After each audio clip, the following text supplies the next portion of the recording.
9:30 and I declare the meeting open. Welcome to you all to this ordinary meeting of council. If you need to leave early, please let Harriet know. And just a reminder that the meeting is being recorded. Could we please stand for the opening prayer, which will be on the screen for our visitors.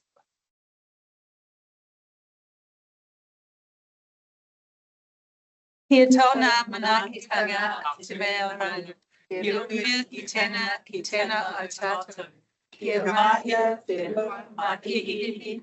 Kia toi te kupu, toi te mana, toi te awa, toi te reo Māori. Kia tuturu ka whakamoa. Kia tēnā, huie tākie. Thank you. Before we move on, are there conflicts of interest from elected members? There are none. There are no apologies today. However, Kim Phil, our Chief Executive, will be with us in about an hour, so he'll be a late arrival. And now we move to public forum. Welcome to Kirsten. Kirsten Brown is speaking with regards to the Queen Street water main works and impact on options for canopy planting. If you'd like to come up to the table, Kirsten. And you have 5 minutes to present, following which elected members can ask you any questions for clarification. And welcome. Kia ora.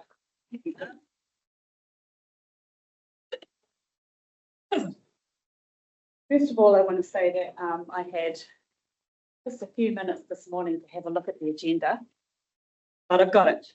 So at that. Okay, so I guess first about me, I'm a designer. I'm a spatial designer, and I, previous to that, have been a brand and identity designer. I think about natural infrastructure in urban spaces in particular. So when this whole thing turned up, I went, oh, that's me. So that's why I've been a little bit of a kind of a hub of people coming in and sending things out for the community. And I really appreciate that the councillors sitting around this table have been so receptive, and lots of people have, it's just when messages go out and then something comes back or any kind of acknowledgement, or I'll pass that on, or here's how we do the process. It's really appreciated, like more of that. That's brilliant. Okay, so it's tough to embody all the voices in the community, but I think that's, I feel like I have to do. I think that if we're addressing the agenda on the table today, that the answers in it are coming in the right direction, but don't yet answer the question, the big question the community has. And that is, can we have this thing, this future that we want? And there are lots of technical answers in here, ways we can do things differently, or allocate a little bit more resources to what's going on in the town, but not, yes, this is working towards this future.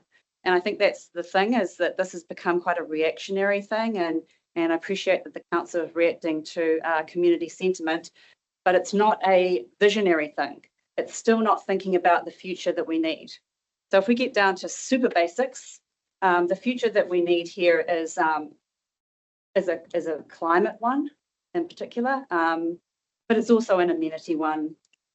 And I feel as if what's going on in here is trying to address amenity, but perhaps not thinking of the big picture climate. Well, definitely not, because we've never actually said in any of this what target canopy looks like in this town, in any town in Aotearoa. And when we look across the towns in Aotearoa and research that has been done, for example, by University of Canterbury, we see that a 15% canopy minimum is what we should be aiming at for town centres. In towns in general, like including your urban belt, it should be around 30% minimum. Melbourne City is shooting for, in their township, 40% minimum. Any opportunity they get, stick something in that's going to make canopy, any chance. So the question on the real question here is, with what is planned right now, will we have that 15% canopy minimum? And the answer right now, when I look at it, is nowhere near. because the current trees in the town, of which there are 15 according to this document going to come down and 15 going to be replaced, even if you replace those current trees, you won't get anywhere near 15% minimum. So UC did this scan of all the towns in Aotearoa, or a study, and our town in general is about 12.3% canopy, and that includes its surroundings, Queen Elizabeth Park, things like that. That doesn't mean it's awesome trees. It's canopy though. It's trees. There has been no study of our town centre or our town locally by us, for us at all. But when I use AI, scan Google Maps, that's the best we can do right now. It shows that including a bit of the edge of Queen Elizabeth Park, but basically the town centre is maybe 7 or 8% canopy today with the trees in. So if we're to kind of hope that's the way it is, and when you look visually, you can say, oh, that's a bit of an overestimate. But let's just say it's 7 or 8%. If you're replacing the trees, then you've got 7 or 8% going on into the future, 25, 50 years. We need more than 7 or 8% going into the future. So in here, we describe tree pits. Brilliant. That is exactly the way that all the urban centres are doing things these days. But we don't describe enough to create enough canopy for the future. So what we need to do is say, what is the plan for the future? Where is the allocation? Where are the places we're going to put tree pits for the future? Even if today we can't afford to put more than 15 trees in. If we think, well, in 2 years' time, we'll put 15 more in. We need to just think about a future plan in this, not just what we can do now. So what I see inside here is everything is determined by budgets and money, and nothing seems to be determined by the other measures, time measures, resilience measures, survival measures. It's really, there's so much to it. Chris Gollins, he's been talking to him a lot. He's really concerned about just the town centre and its viability for people to want to come to. Kirsten, look inside here. Sorry, the town that we want to come to. Yeah. Sorry, Bex. No. It's just, oh, we up for time. Yeah. Shush. I know. Goes quickly, doesn't it? Is, yeah. So thank you very much. Questions from around the table? Just clarify, what you're wanting the council to do is maybe if the current Queen Street one kind of cuts out, is that planning for that 15% as a beginning point. And currently we're sitting at 7 or 8%. If we're lucky, that's an estimate. Yeah. Hasn't been done. And no canopy has been targeted. No percentage has been targeted. Yeah, I think you're right. Yeah. So a long-term strategy. Yeah. Yeah. Fantastic. Any other questions, Brent? Have you put that canopy target? Have you put a submission on the street tree? And you put that in? Brent. And the difference in sizes, like Auckland does. Yeah. Over. In that particular submission, there was a constraint on how much you could submit to megabytes in support. So I got as far as I could on that. What I did include was this one here, which kind of goes to that to a degree. This is by Green by Nature Office, and this describes why urban tree canopy is critical infrastructure. That's what we're not treating it as. We're treating the built infrastructure as the only critical, and that this is the decoration around it, but it's part of the critical. And Green by Nature says so itself, and this has got numbers in it. And I included on here a little excerpt of our numbers, our estimated numbers from the UC study. Thank you, Craig. Yes, thank you very much for your presentation. Sorry, You mentioned in it that 15 trees this year and maybe in a couple of years 15 more. So are you indicating that we should be targeting around Not just 15%, but maybe a 30% cover in there? I think because, okay, so there's another thing that comes into this I didn't get to talk about, and that's the NIWA forecasting. NIWA forecasting puts Masterton Township in particular in the entire Greater Wellington region across Aotearoa as the first and worst to receive urban heat island effect. So we will be lucky if we get away with 15%, but we need a target. Some target is the main thing. Yeah. Thank you. Yeah. Okay. Tim? Thank you. Hi, Kirsten. Last week I was lucky enough to go to look at another school that we see as an example of what we could take you in terms of our environment. Give me an example of a town or a city in New Zealand where we could look at as an example. It's realistic to aim towards long term. Oh, yeah. Gosh, that's a great question. Thanks, So, Kirsten. so there are many towns across Aotearoa who are thinking about this and already have created urban forest strategies. And from that outfalls their open spaces strategy, their street tree strategy, all of those kinds of things. Hamilton is one. So Masterton is growing as an urban rural service, a rural service town, inland rural town, and it's growing up to be something like Palmy, which is growing up to be something like Hamilton. So Hamilton has turned a corner where they have an urban forest strategy and they are shooting for percentage of canopy. That is downloadable off the internet. So I suggest reading that all the way through. The way that they're doing their urban forest strategy is really interesting. They've seen that their natural infrastructure is their gullies. So they have these amazing gullies there. You sort of don't know yet because they've built the whole town over the top of them. Now they're kind of just bit by bit through their district plan, through just daily stuff, reusing these gullies as their way of reintroducing canopy through the town. So it may not be through always street trees, where there is infrastructure, but they're making sure that there are corridors. Thanks, Kirsten. Okay, no more questions. Thank you very much, Kirsten. We appreciate you coming in and taking the time. Thank you. Can I leave these behind? Beg your pardon?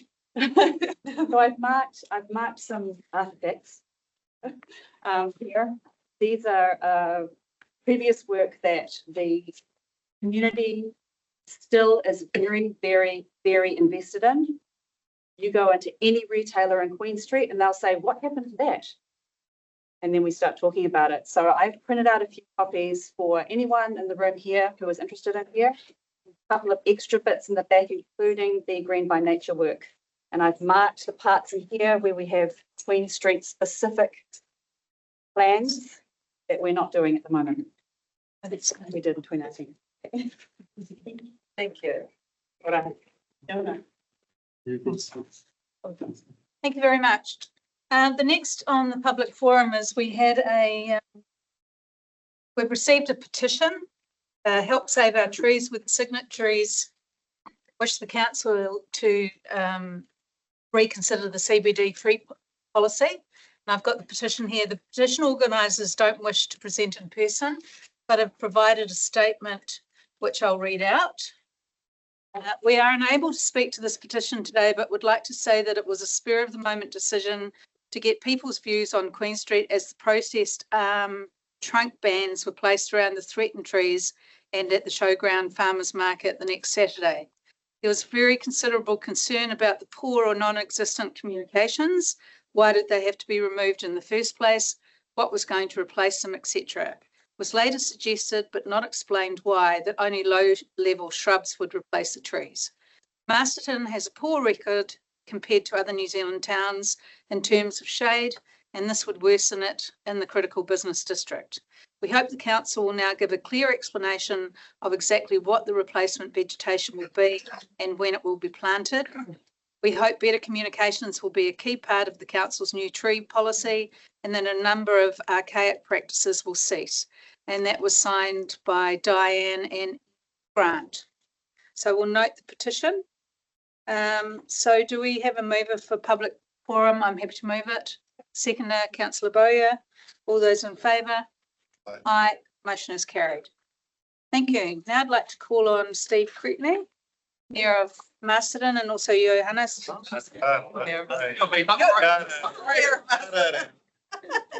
Going to shortly. Hi, Steve. Welcome. Thank you for joining us. And they are going to speak to us on the Wainawa Water Project. Kia ora koutou. Thank you, His Worship, and I'd like to acknowledge my fellow elected representatives, Mihirangi and Robin and Whaere. Yeah, kia ora to you all. Thank you for the opportunity to present. You'll see up on the screen. I thought I'd start with a little bit of tongue in cheek, seeing it's April Fool's Day today, and we've decided to build Chateau de Kaho Ron, which is Ron's Hole, as it was widely known, and we've used demolition materials from the town hall. So a bit of tongue in cheek to start the day. Rightio. Wainawa water storage. It's a project in Wainawa that we're hoping, well, we want to complete to proof of concept for future storage across the Wairarapa. Project overview. This is a step forward we see it as a step forward for the Wairarapa. It's a 20 hectare water reservoir, which will sustainably provide non-potable processed water to the Wainawa industrial estate and provide an opportunity for local farmers to have increased irrigation. Not just in the Taratahi, but this could, after proof of concept, could be across the Wairarapa. I'm just going to flip through these really quickly because I'm sure you're going to have a bunch of questions. So we've secured 3 million of regional infrastructure fund to kickstart the work, and there's 17 million more available for construction once the plan is finalised, and that's from Kanoa through their regional economic development and investment unit. CDC has already purchased the land. This will give you an idea. The blue outline is what is available in the Wainawa area. It was recognised in the Wellington Regional Development Plan and the Future Development Strategy that they were short around 698 hectares in the Wellington region of industrial land, and Wainawa was identified as the area that could provide that. And there's actually up to around 900 hectares in that area, so there is a lot of room for growth.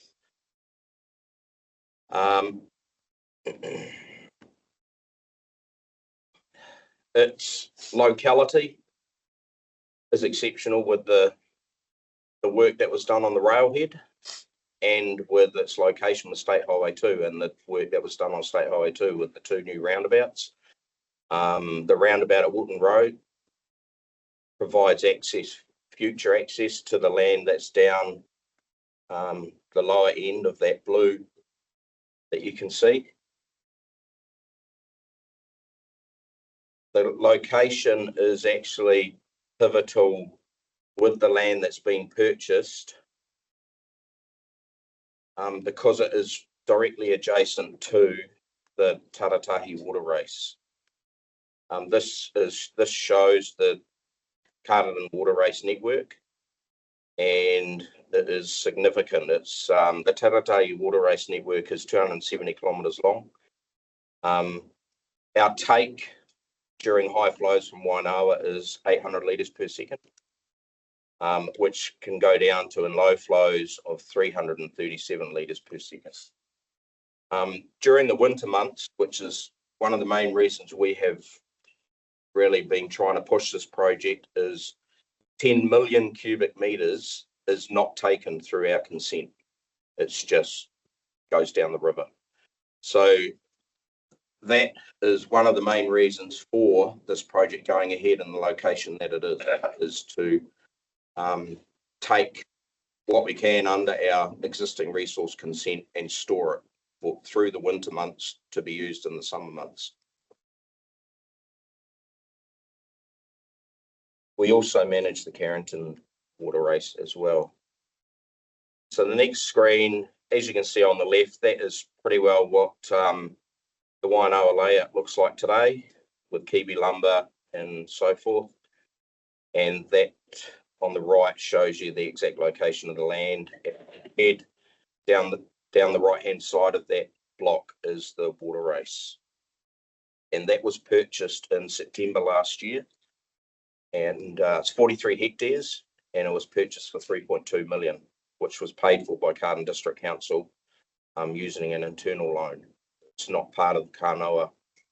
We decided to purchase that ourselves because during the process, the initial process of looking at the site to make sure it was the geotech was good and everything, if it didn't potentially work out, that there was already a subdivision approved for this site, a 12-lot subdivision, so we could potentially on-sell it and recoup our money. So it was decided to pay for that by council so we could retain that.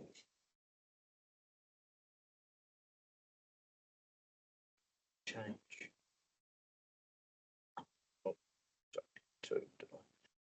So the land, the project scope, the land has been secured. It's proposed to be a turkey nest dam. There's an opportunity at this stage for a 1 million cubic metre storage, but if we utilise the whole block, it could be a 2 million cubic metre storage capacity. The geotech's been completed, which is extremely positive. There's no real negatives associated with that work.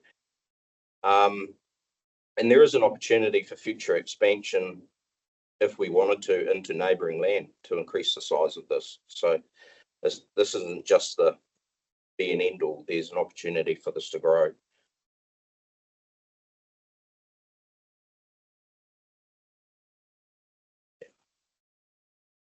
The next one is just providing, it's a little bit difficult on the left to see, but that image that's on the right is actually transplanted on the left, and it shows you how much of the site will be used to create the 1 million cubic metres.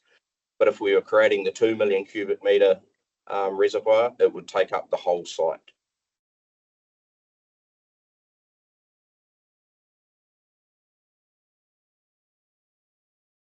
The ground is perfectly sloping, so from the top of the picture down to the bottom of the picture, there's around a 7 metre fall, which is perfect for us having gravity feed and so forth into our water races.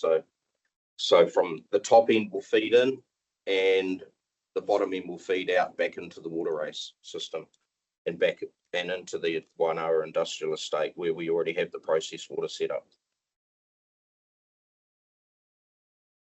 The next one's, I'll just bypass this. If you want to have a look in more depth, you could have a look at the Vitrevious business case, which was set up. So these are some of the economic benefits of this proposal. There are the potential for 352 new jobs, an economic stimulus of around 39 million per annum. Is this for the 2 million? This is for the 1 million storage. Actually, this is based, sorry, Janice, you go. Yeah, sorry, Councillor Guru. This was based on the 500 cubic meter concept initially. It was only after we completed the concept design and revisited the estimate that we estimated that we could double the volume and reduce the cost of that per cubic meter stored. So therefore, there's quite a realistic opportunity to build between 1 million and 2 million cubic meters of water storage with the budget that's currently there. So those, depending on the uptake, those realistically, those numbers could potentially double. So the 1 million storage was 18.3 million. And you're saying 2 million storage for you're using 25 million. Correct? That will use the full amount of the money that's set aside. So Kanoa has put forward 20 million and council has to put forward 10%, 5%, 20%, 20%. 20% of that. So we have to put forward 5 million, which part of that we've already done with purchasing the land. So 25 million all up. 18, so an extra $7 million will get the 2 million capacity dam, which this is when this was initially done, it was based on a 50% contingency. That's why when the costings came out, it was we could only fit a 500,000 cubic meter storage within the budget. But once more investigations were done, it was realised that and costings were gathered that 50% contingency could be reduced. And now the contingency is at 20%, which is pretty standard for big infrastructure projects. And that has identified that we can build a bigger storage facility and potentially double it and utilise the full amount of the loan. Okay. So we see this as being a catalyst for industrial growth in the Wainoa industrial estate. It'll increase regional development, obviously. It's working within our Wairarapa water resilience strategy. And the future from this proof of concept is it's pie in the sky stuff for how many of these could be constructed along our Whaitua, the Rumahanga, and take water in high flows for storage in the summer. It's assisting in climate change. So revenue streams, they're industrial, obviously, at Wainoa. There's the potential for wet industries to go in there, which could be to do with Fonterra, could be to do with a new meat processing plant. There could be a data centre go in there that utilises a lot of water. So there are many, many opportunities. Farmers, there are already farmers in the located around where the reservoir is going, and even to the east, in the East Taratai area, who have signalled they would take our water, and they would take it right now. The gravel extraction revenue, I would suggest that this has probably dropped from what it was, because a lot of the gravel will or the earth will potentially be used in creating the dam walls. So there won't be the one, I think it was about 1.7 million revenue from the gravel, because a lot of that will be used in the construction phase. I've already mentioned about future expansion. The financial overview.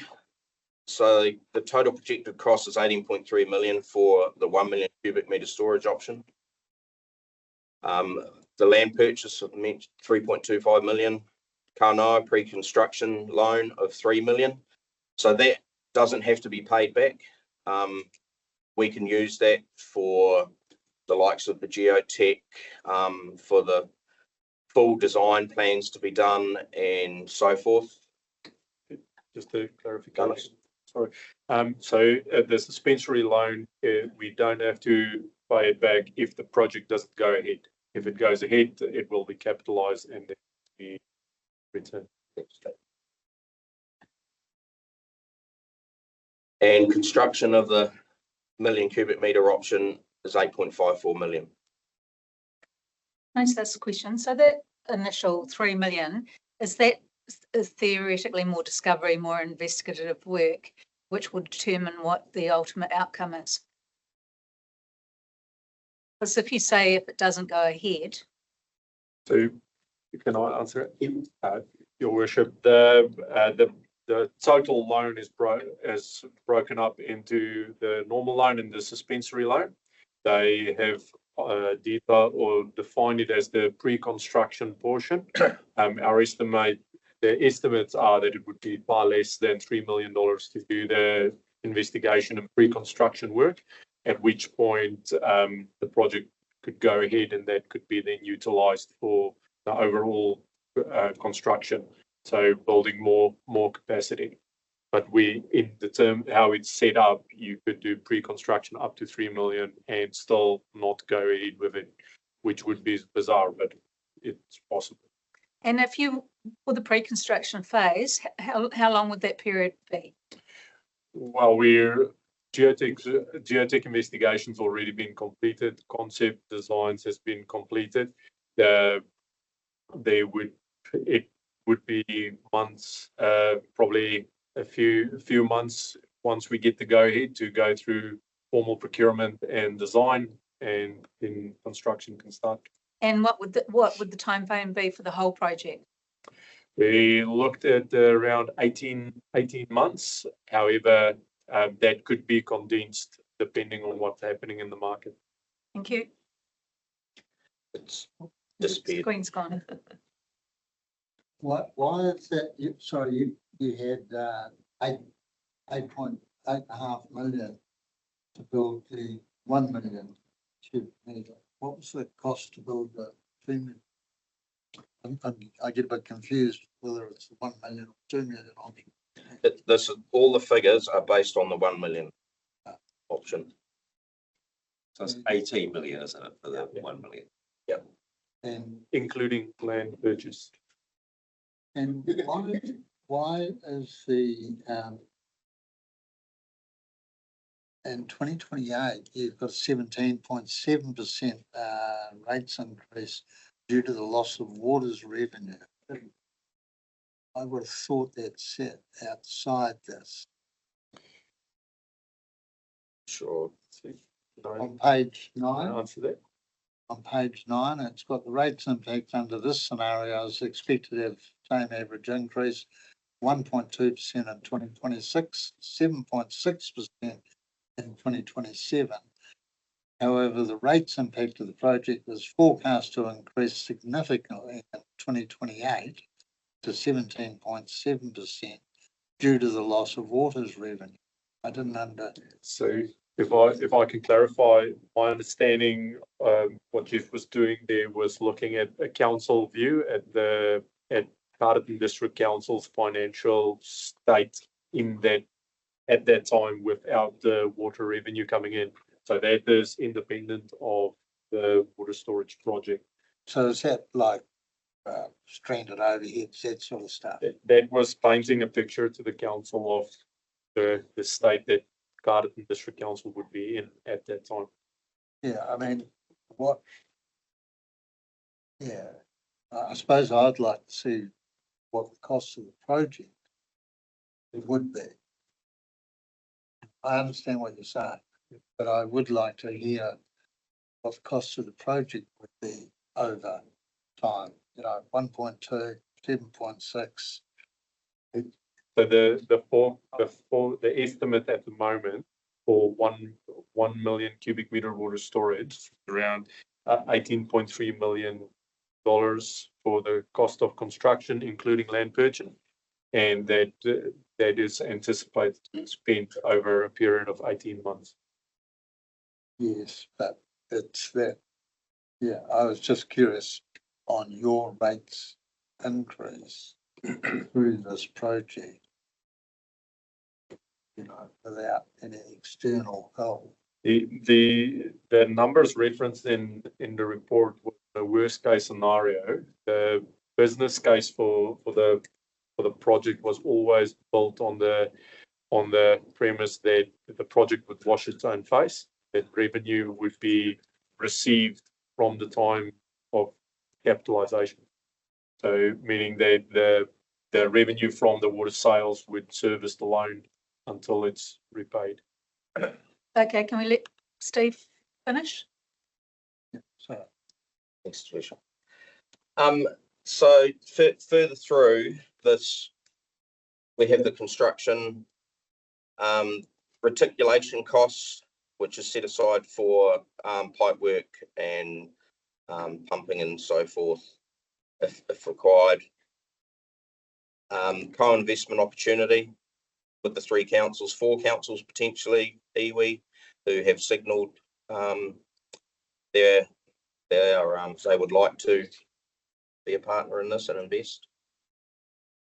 There's a benefit cost ratio of 2 to 1, and remember this is based on the Vitrevious, so I would gather that the benefit cost ratio is actually increased for this project, and for a project over, I think it's greater than 1, indicates that it'll produce more income than it costs to generate the income. So realistically, this project is well, it's absolutely feasible, and as Johanna said, it will wash its face.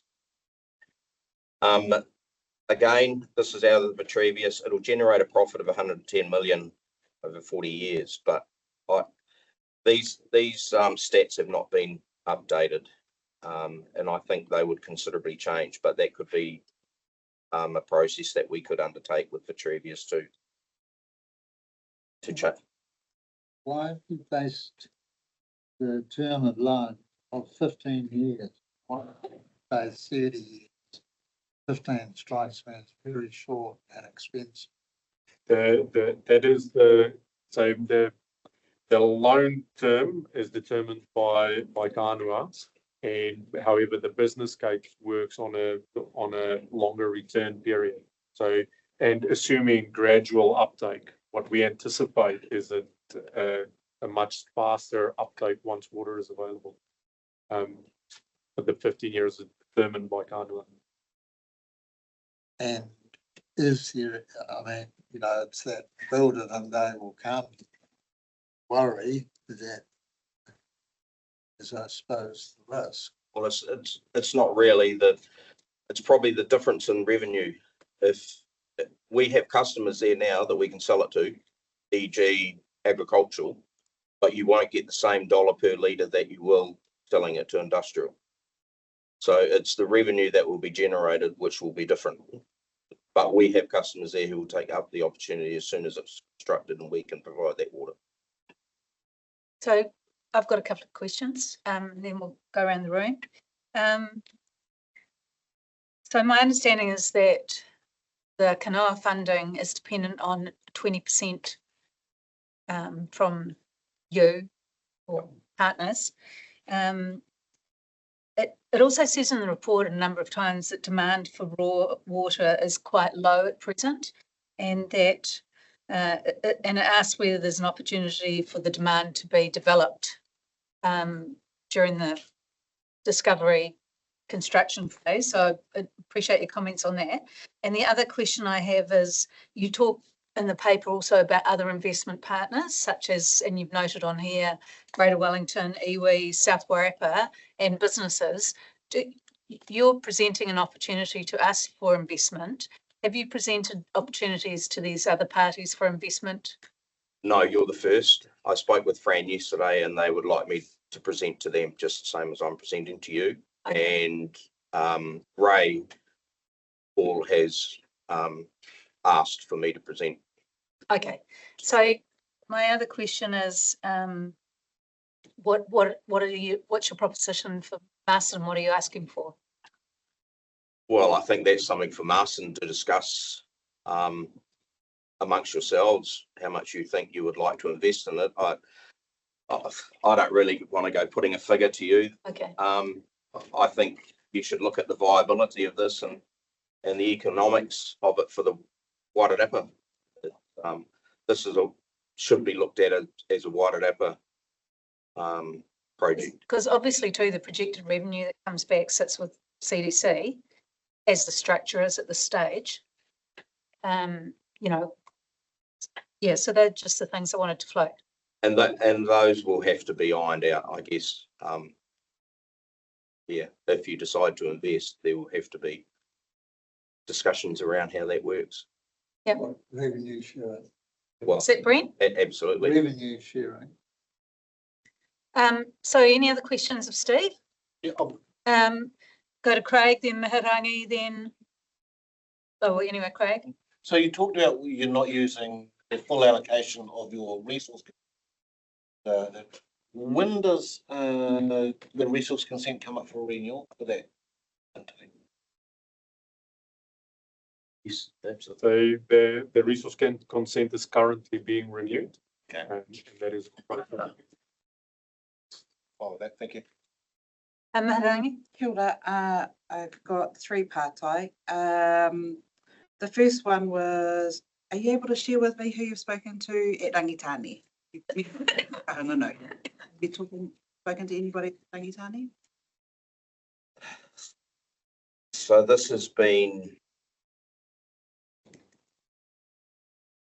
at, outside of our combined council. I'm just trying to think who spoke. I think Jeff has spoken to a partner from Rangitane. They don't know them. Not me personally. Maybe, Steve, maybe you could flick that through to us. So that I can have a kōrero. Absolutely. Yeah. No problem. Karua, you've said that there's a possible 350 new jobs. Are they jobs for the duration of the bill, or are they jobs that are sustainable for long term? Those figures are based on attracting new industry, so new enduring jobs. Cool. And then the last one, given that we're in a fuel crisis, what modelling have you done around cost blowouts? So there's no modelling done on cost blowouts.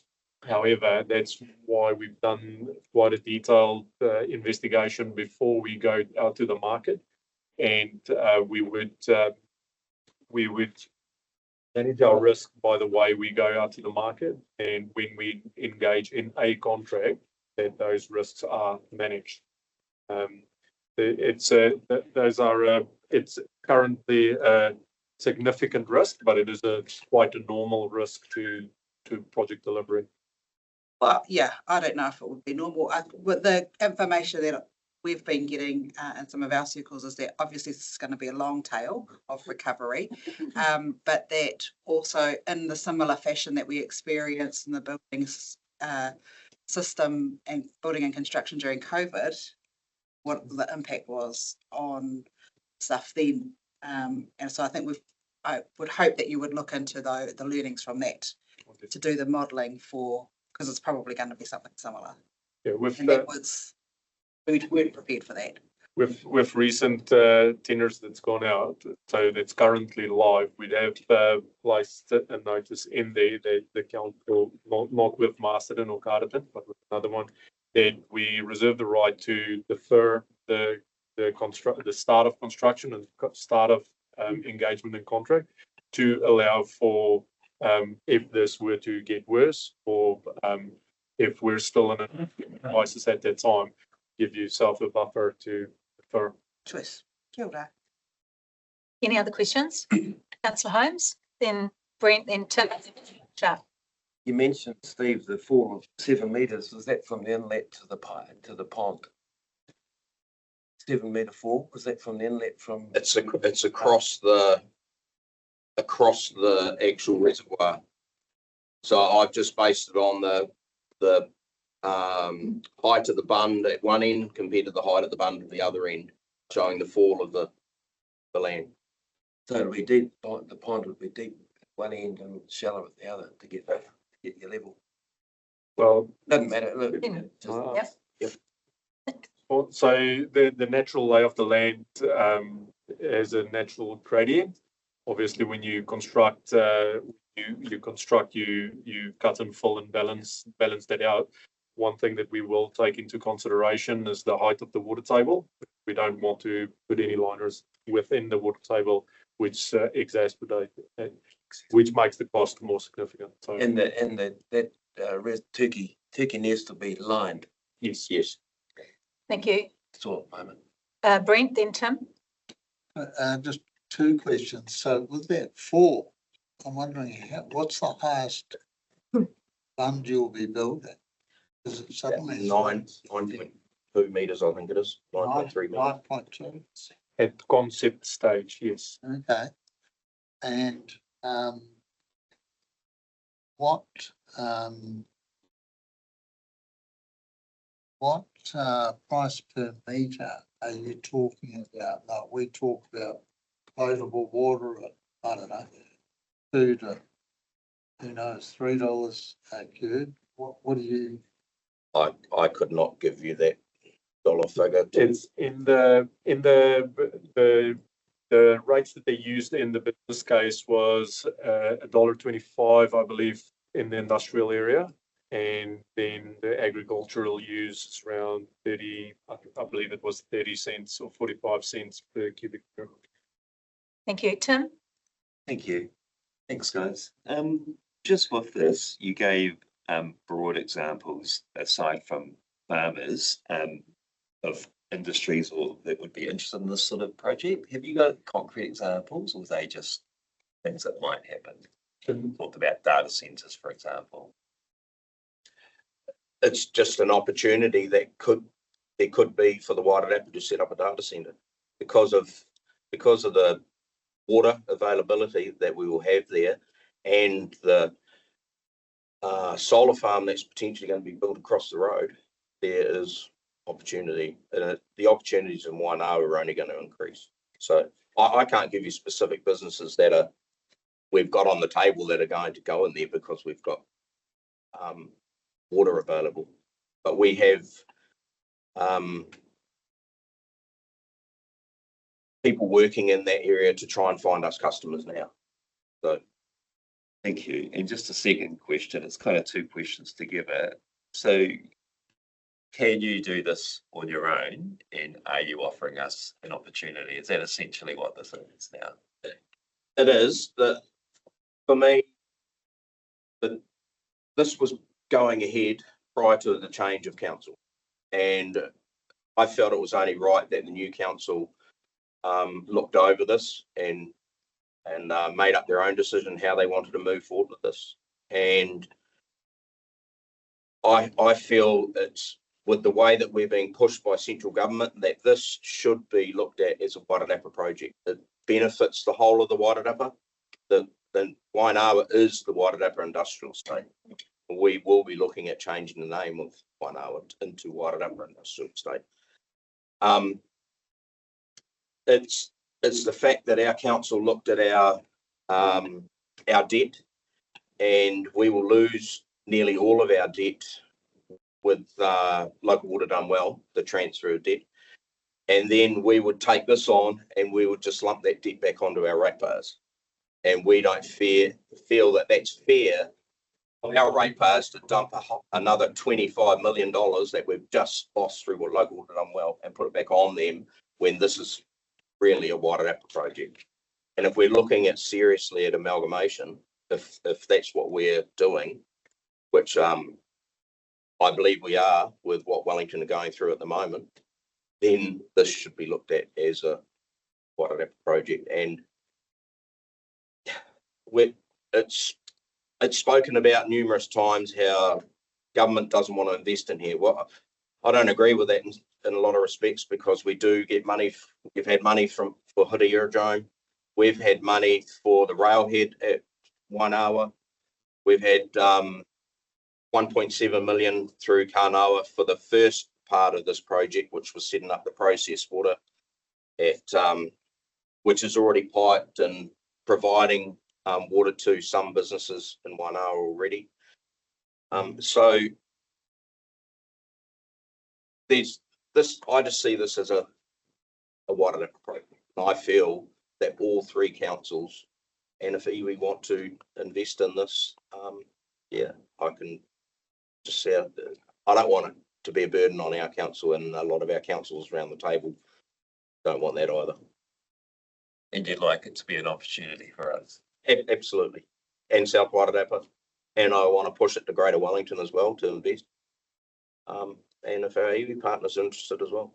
But I don't know if you want to add anything else. Thank you. We'll go to Stella and then we'll wind up. Thanks, Steve. Just one question around the governance and management arrangements that you've stipulated in your report. If you're sort of reaching out to other councils to be part of this project. Is there an opportunity to edit the structure? Because the current picture shows it's very heavily weighted towards Carlton District Council. So that would, I guess, change. That's just the for now structure, and then hopefully it would change if other parties were involved. Yeah. A significant piece that needs to be worked through is the special purpose vehicle and how this will be delivered. And that is a decision yet to be made. Whether it is a business unit of council, whether it's a CCO on its own, how that looks needs to be developed. And obviously, or one would imagine that if there's various contributions, then the structure would reflect contribution or investment. Thank you. Last question, David. Can I just say so? I just want to say something. Yep. I just wanted to say that I think this is a really good start for the Wairarapa. We haven't had any. We had Wakamoku, which has fallen through. This is a good start. It is. You mentioned amalgamation. It's for the Wairarapa. It'll also be a backup for Marston for raw water if there's ever a shortage here. That's one thing. And I just think it's a start with a few years' time when our consent runs out with Homebush. I think it's a start to build the whole thing with water resilience right down the valley. Okay, that's theoretically questions only, but Brent, if you, Just to follow on from David, have you looked at all, I mean, could we take water from this and put it through our treatment plant?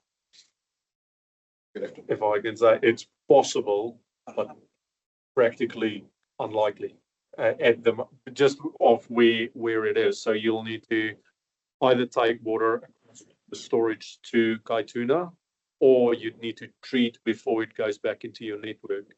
So practically as it is would be not impossible but challenging. okay, Warika? Yeah, sorry, can I just say, it would have been better for us to see how much you wanted from us as an infant. And it also would have been better to see what the cost benefit would be for us so that we could make a decision based on something a little more concrete, say. Yeah. I'd like to thank you both very much for coming in. We appreciate the time and we also appreciate the extra information. So thank you. What will happen next is our officers will prepare a report based on the information received, and then as a council will revisit it and come back to you. Thanks, His Worship. Thanks. Thank you. Thank you. Thank you.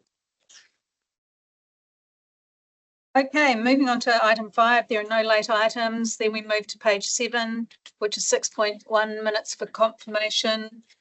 The recommendation is that the minutes of the council meeting held on 10th of December 2025 be received and as a true and correct record of that meeting. Do I have a mover? Councillor Bowyer, seconded by Councillor Lennox. All those in favour, please say aye. Aye. Motion is carried. Then move on to page 25, which is minutes for confirmation from the additional council meeting on the 25th of March, that the minutes of the council meeting be received and confirmed as true and correct record of the meeting. Do I have a mover, please? Yep. Councillor Lennox, seconded by Councillor Holmes. All those in favour, please say aye. Aye. Motion is carried. Thank you very much. Now we move to committee reports, page item 7.1, page 31, and that is to confirm the report of the Finance, Risk and Assurance Committee held on the 25th of February. Do I have a mover for that? Yep. Councillor Nelson, seconded by Councillor Bowyer. All those in favour, please say aye. Aye. The motion is carried. Now for decision, we move to page 42, which is the Marston District Council Delegations Policy and Register, and I'll hand over to Karen. Thank you, Karen. Hello. Otto, this is a report to seek your agreement relate to the delegations policy. We have amended the policy to reflect the updated committee structure and changes therefore to the subgroups that was in the previous delegations register. We've also made some amendments to the chief executive's delegations and given effect to RMA changes. And I'm just looking down at page 44, We have a specific amendment to the financial delegation to the Chief Executive to increase the delegation from 150,000 to 250,000, excluding emergency events, and that's for unplanned expenditure that has been changed for some years.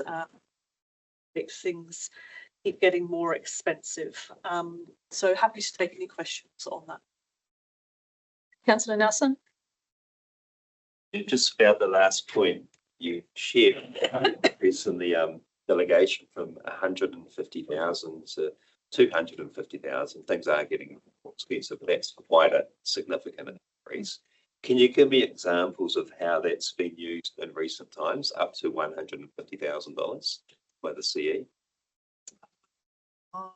I can't myself, but we know that delegations, the CE's delegations, we've had to increase the financial limits there simply because everything is getting more expensive, and to ensure that there is an efficient operation of the council, things don't keep having to get signed off by more senior people. And AJ hasn't been here that long to be able to. I've been here, I can't.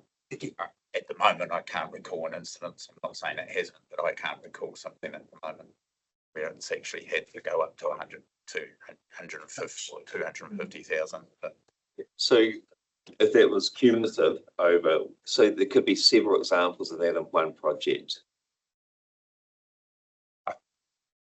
Personally, I think under the way the delegations were, if you ended up going 50-50, 150, so that you're more than 250 above an unplanned budget, I think you probably would come back under my interpretation. So if it was a cumulative on a individual budget, I think that would be my interpretation. If it was a singular project that you went, we budgeted $1 million and it's going to be 1.15 million. This would allow that to come through, provided we had the budget available in the annual plan budget. So. And to support that, there is also the delegation on the 15% variation on budgets that was that has always been in the Chief Executive's delegation. So this would be for one-off items. Okay, so you could have more than one-off item in the same big project. Am I reading that correctly? So there could be 5 different providers in a budget of say $20 million. And there's one issue within that project. So with the CE's got the authority to go up to 150,000 at the moment. But if there's a different issue within that project, are we giving the CE the authority to go 250, 500,000, $750,000 within the same project without coming back to council? No, we'd have to read it with that 15%. Pardon? We'd have to read it with that 15% delegation, so the Chief Executive couldn't go outside of a 50 area in a particular contract. So this would be for one-off specific things, not within budgets. Yeah, I understand that. I understand there's the amount you can go above with the overall project, but within that project, are we still giving the CE the authority to go many times using? So this is one time per project. So if we're looking at, say, the town hall, if it was going to be built, so that the maximum for the entire project would be one thing that the CE can go up to $250,000 for. I'd have to check the wording, but I'm sure the 15% is relating to a specific budget. So so it wouldn't be many different things that would accumulate over the 15%. So 15% would be the limit that the Chief Executive would come back to council for. Yeah, that's the entire project. I understand that, but within that project, if it was say $20 million, could a number of things be done independently within the CE's discretion? Like I say, I'd have to check the wording, but I'm sure it's around particular contracts. So if you had a number of different contracts, it would only be able to be possible to go over 15% within a particular contract. And the Chief Executive doesn't always have to exercise that delegation. The Chief Executive, particularly for something that's really important, would come back to council and provide you with that information. Yeah. So if that's the case, and that part of this paper can go through, then surely, if we can't put the whole thing through, including part D, if we're not sure, we don't have that certainty. So the other parts, yep, that's fine. But this particular part, because you've said it yourself, we're not certain you have wording, we can't win this meeting. We can delay this paper and I can find out during the course of this meeting and then come back to you with the wording. If you prefer to do that. Tim? Yep. Yep. If- Any other questions? I did have a question, yeah. Yep. Yeah, I'm in agreement with Tim there, in the sense also I'd like to understand, how did you come up with the increased figure? We have a process around how we decided it was gonna be $100,000? Or did we just pick? And my question would be, you said it hadn't been reviewed for some time. I'd be interested to know when it was last reviewed. Because to me, that's leads to that. Yeah, and secondly, would we consider just a CPI increase versus a figure that we've? But you don't want to address it every year though. No, that is true, that's true, yeah, Which is, costs, as you know, have gone up much more. 100%, Yeah. yeah, no, I do understand. maybe but we'll I'd leave- like to understand. So we'll leave this line on the Oh, Warika? And if we could get an example of Mm. where that has been used, that would be good if you could do that as well, wouldn't you? I think, sorry, I'll just something that has come up where that probably has been included, that example would be something like the unplanned expenditure for the by-election. That wasn't planned. Sorry, what was that? The unplanned expenditure for the cost of the by-election for the replacement for councillor Lowe. That would be an example where the council, the chief executive has discretion to approve So we'll leave, planned expenditure. so we'll leave this line on the table It's not budgeted for. so and we'll that's- come back that's to it where it's later in the coming day. Everyone happy with that? from. Okay, thanks, Karen. Thank you. Okay, so we move on now to page 107, 8.2, which is the Climate Action Fund update. And over to you, Kylie. Welcome. Hello. Hi. So I have this here to present the proposed Climate Action Fund paper. The changes should be quite straightforward. There's 5 of them. 2 of them are of the proposed changes are process changes to reflect the Trainium governance structure. So that's removing references to the Climate Advisory Group and the Awards and Grants Committee. And then the other 3 changes, we're using the opportunity to clarify some things of reflections on last year's process. Do we have any questions of Kylie? No? The recommendation in the officer's report is that the council receives the updated report and the 3 bullet points there. Do I have a mover? Councillor Bowyer, seconded by Councillor Holmes. Is there any further discussion? Yeah, please. Councillor Nelson? Thank you. Just kindly last year when I was part of that group, I appreciated the way you didn't use the full amount as a target and you looked at each project on its merits and you based that as a way the decision was made. Thank you. So we have a mover and a seconder. All those in favour, please say aye. Aye. Against? Motion is carried. Thank you, Kylie. And now to page 117, 8.3, the Ratepayer Assistance Scheme. Now I'll hand over to AJ. Yeah. Yep. Okay. Yeah. Look, the purpose of this paper is to seek approval. Principle for the council to look to use the resident as ratepayers assistance scheme products that are available. This paper follows on from the workshop that was held on the 25th of February that Cameron and partners and the LGFA presented to the council, where they talked through their 3 potential products. The recommendations are seeking approval principle for support for the establishment of the ratepayers assistance scheme. Approves notification to the minister that Marston supports it in principle. Important to recognise that it's not actually committing you to offering all the products. It's not committing you at this stage to be an equity provider into the scheme should it actually proceed. So leave it like that if anybody's good. Do you have any questions? Councillor Bowyer? Thanks, AJ.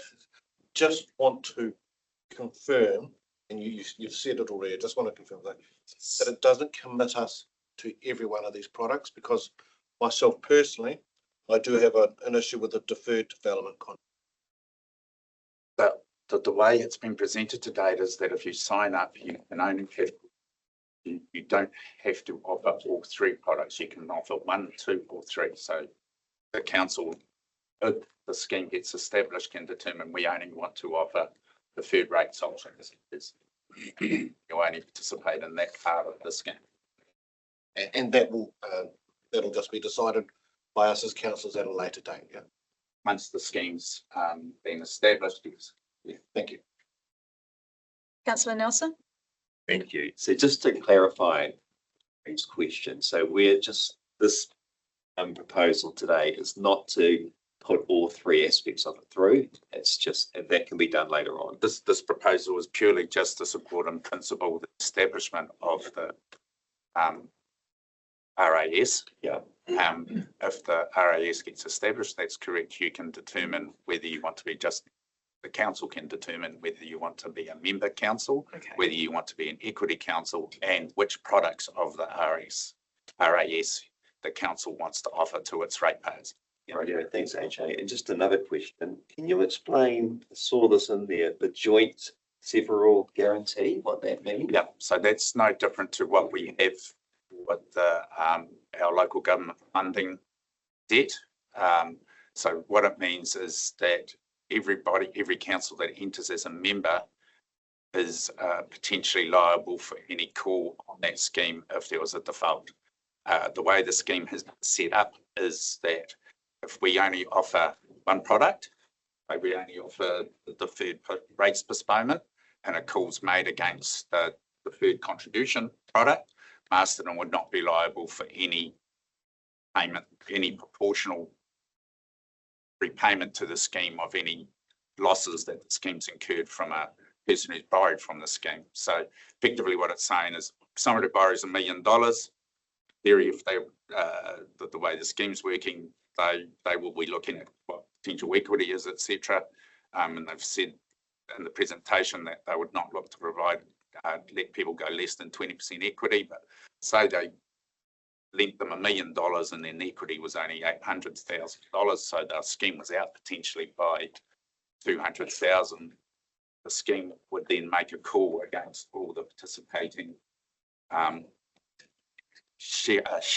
participating councils who have put into that product. Yeah. And if we had contributed, say the entire scheme was $100 million and we'd had $1 million of ratepayers that used that money, we'd pay 1/100th of whatever the amount that was owing. So personally, I think it's actually quite low that what we would be called. As far as I'm aware, and David would be able to answer this, I don't think the LGFA has ever made a call on any of the councils for any liability under that either. So we're opening ourselves to the opportunity of going to all three, if we went to all three, or 2 or 1, and the risk of going to 1, 2, or 3 aspects of the rate payment. Correct. You're only dependent on, so you're only open to the risk, and I believe I personally would consider it a very minimal risk that you would, if you only offered it to the rates postponement, you would only be open to any potential liability on that moment's product. And again, thinking that the rates postponement, their first option would be, if they had to, would be to sell the home, and if they've got the right amount of equity in there, that the risk from that product would be, I suspect, reasonably minimal. You can never say never, but it would be very low risk appetite, I suspect. And that will be presented back to us again in another paper later on. Yeah, there'll be a much later paper. Yeah, there'll be a much later paper. This is really around actually for the RAS people who are setting it up. So the 8 founding companies, founding councils, LGFA and Cameron and Co, to be able to go to the minister and say, obviously the 8 councils that have already funded the scheme to date, they support it. The minister said, can you please go out to some of the other councils and see if they support it. They've been going and doing a roadshow around some of the regional councils to get support. To date, they have got another 8 councils that have done a similar sort of resolution, and that's Horowhenua, Gisborne, Whakatane, Porirua, Thames Valley, Central Otago and Northland Regional Council have also passed a similar sort of resolution that they support the RAS scheme in principle. the next stage will be, once the minister accepts that it's a good idea, they will then work through the mechanics of how they set up the administration. Once it gets set up, they'll then be looking for equity from certain councils to help contribute to it, much the same as we put a little bit of equity into LGFA from when we borrow. And that's when, from memory, it was around, and it was in the presentation, I think they're looking for up to 30 million, of which a majority will come from local government. They're expecting central government to put in about 6 million memory, and the balance from local government to help fund that for the scheme. And then ultimately they're hoping that it will continually grow out in its own right. I mean, So just, you just mentioned the A councils. Do you know, and you may or may not know, Steve's gone. Do you know if Carterton and Tararua and South Wairarapa District Council have expressed interest? Was that at this stage, I don't know if they have. I don't know if Cameron and Co have made the presentation to those 3 South Wairarapa councils. Certainly, I've spoken to my colleague and they thought it was quite a good idea, but it hasn't been presented to those councils as far as I'm aware. Do you know, Kim or Bex? Yeah, I know, I'm not aware that it has been. Thank you. Thanks, AJ. Stella? Just thank you, AJ. Just so I'm clear. So today is literally just indicating our interest and we're not becoming members or anything like that. And there will be another paper that comes to us to decide at that point. Correct. Thank you. Yeah, this is purely to support in principle. So the people who are looking to establish it can say, we've talked to these following councils and they supported in principle and indicated that if it gets set up, they will become a member. And a member means just participating in the products, not all the products. It's not committing you to becoming an equity owner. And That's good. It was just the recommendation was a little mind-boggling. Brent and Maharangi? Yeah. There's a question. I'd just like to suggest, I'd like to move that we adopt option 1. And I think this is an exciting thing going forward. We'll get to make the full decision later. This is a scheme that is designed to save ratepayers money. Thank you. We'll come back to you, Brent. Maharangi? Do you know if they've got a date for when they're going to go and meet the minister? they've already met with, my understanding is they've already met with the Minister for Local Government previously. And that's when he said, can you please come out to some of the bigger, the smaller regional smaller councils outside the funding ones to get some interest. So it's not just the eight councils who have already contributed money towards the scheme. So we don't necessarily have a timeline when they don't have a timeline at this stage as to when that will be dependent on obviously election. I think I suspect that if they get enough support, that would be one of those things that they might announce it pre-election as a support for, but I doubt it will be enacted. Okay. Take a little time. Thanks, AJ. We have a mover, Councillor Goodwin. Do we have a seconder? Councillor Bowyer? All those in favour of any further discussion? Wairika? I just wanted to say that this is a great initiative for our council to participate in. And particularly, I think the impact loan structure will provide more equity for those people who are not able to fund any upgrades to their home. Particularly, I think it's also good that solar panels is included in there because, the way forward is, better personal kind of ability to, to support their infrastructure as well. And yeah, I think I'm absolutely in support of at least indicating that we are supportive of this kaupapa. Any further discussion? Okay, we have a mover and a seconder. All those in favour, please say aye. Aye. Against? Motion is carried. Thank you. Moving on to 8.4, page 139, which is the amendment to the Wairarapa Consolidated Bylaw Part 6A Traffic Bylaw Schedules. Welcome, Matt and Matt. Kia ora. So I've brought Matt Smith along to answer questions about kind of the operational type stuff. So we're seeking your approval to some amendments to the Consolidated Bylaw Part 6A schedule. So you might remember that is the schedule that kind of sets out our parking controls in Masterton District. So we're looking to push forward with some new parking restrictions in some specific areas. So looking to put in a maximum 3-day stay at the car park Henley Lake. Looking to institute a 2-hour limit at the car parks behind the Trust House Recreation Centre. So if you go down the driveway next to the recreation centre, they are the car parks in behind there. And we're also looking to institute a 4-hour limit at the Southern Reserve at Riversdale Beach. So that is right at the end. Currently the toilets are a bit off the reserve, but we're bringing the toilets closer to the car park, I believe. So as one of the things around the discussion with the community out there, the proposal is to put a parking restriction out there just to stop people basing themselves there on freedom camping, given the proximity to residential houses. So the team, the Parks and Facilities team, have undertaken consultation with potential affected users. So with the users at Henley Lake, with the Trust House Recreation Centre, and also with the Riversdale Beach community. And there is support for those proposals. We also have, we don't have data on support, but we have anecdotal data that officers are often approached when they are at Henley Lake, asking what's being done to sort of manage the issue with people parking up and residing at Henley Lake for a long period of time and the impact on. So we're seeking approval to go forward with those restrictions, put them into our traffic bylaw schedules, and that then allows parking enforcement action to be taken. As the report talks about, an educational approach will be used first, particularly with Henley Lake, where we know we might be dealing with some more vulnerable community members. So it's not going to be a case of the bylaws coming in place and automatically going in there and clearing out. It'll be a educational discussion taken like with some of the unhoused people in other parts of us. Thanks, Matt. Questions? We'll go to Councillor Lennox and Councillor Holmes in Warika. Thanks, Matt.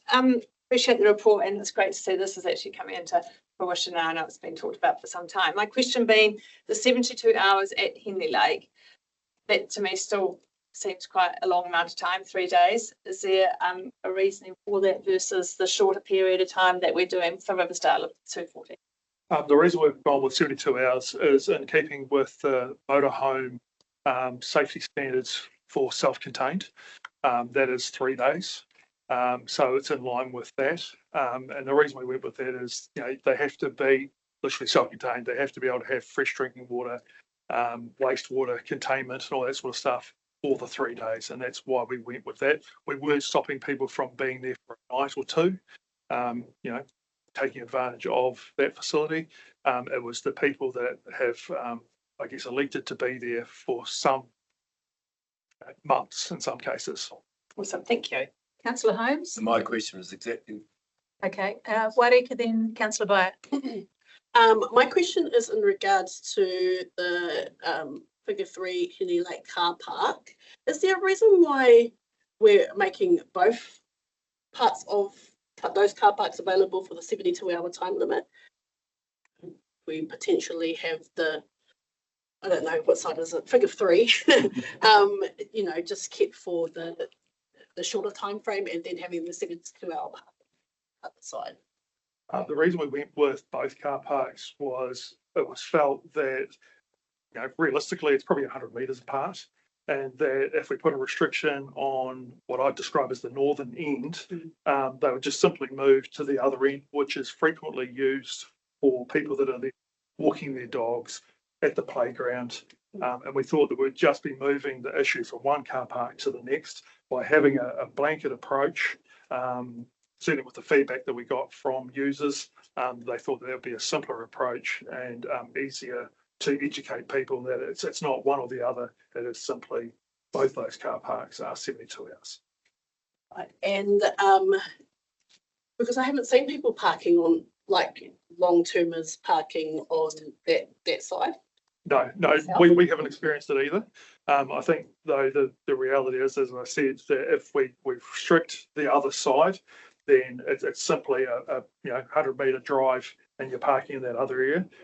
Predominantly that area is used for,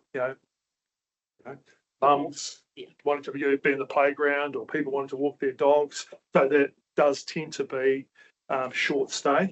But I felt, we felt that if we put that restriction on the other car park, they would just simply relocate to there, and then we're moving that issue 100 metres, south of the same location. And just to support what Matt is saying, with the restrictions coming in, obviously there's been no restrictions there previously. We'll be able to monitor how those play out, and it might be that actually at a later date, and we look to make an amendment to the southern car park and go for a shorter time period once we see how the restrictions play out.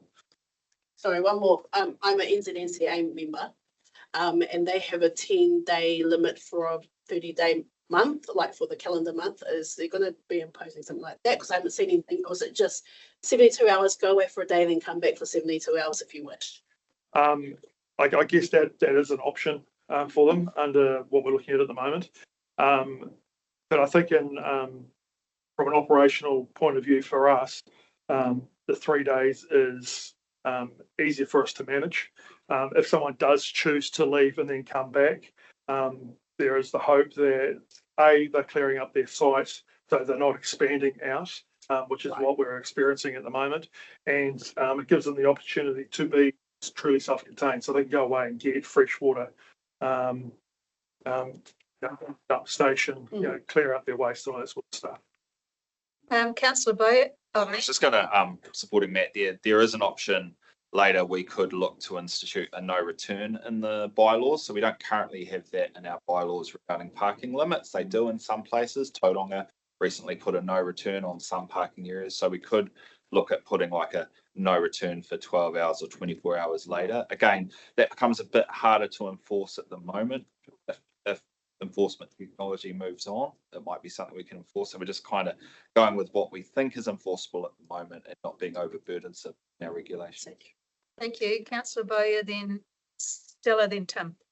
Thank you very much for your report. I've got 2 questions, okay? Henley Lake, 72 hours. Do you have any idea the average stay down there at the moment? No, we don't. But it would possibly could be weeks. There are certainly some that have been months. That is the exception, I would suggest. There are 2 or 3 that we have had ongoing issues with, and it's not just that they're staying. They have literally started to make it their home and expand it. But I would think majority, most people would be there less than 3 days. Second question. Riversdale Beach. Sounds a great idea in theory. How are we going to enforce it? What's okay? So I'm just saying this. So go out and we spend $1,000 putting a sign up. Then resident rings us and say, "Oh, someone's been here 5 hours." We go out there. That's going to cost us another. I just am struggling with the viability of actually doing this. How are we going to enforce it? To me, it almost seems like possibly some people don't want their little piece of paradise being I'm just struggling to find the words here. Okay? Anyway, the question is, the question is how are we going to Oz.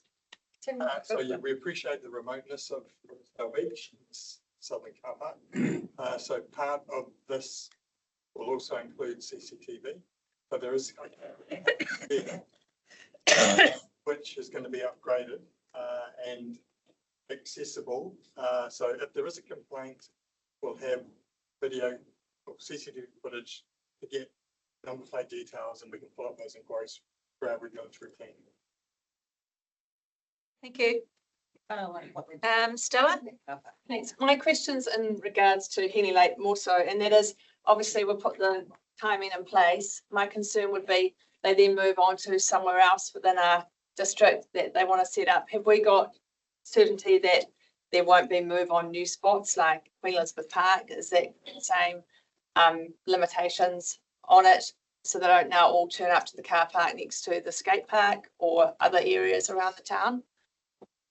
I guess that is always a risk, and I guess we'd need to address that on a case-by-case basis. There's no guarantees that, if the issue moves away from Henley Lake, that they're not going to find somewhere else. I mean, that's kind of the curse of Masterton being such a beautiful place. There are, many parks and spaces that we've got.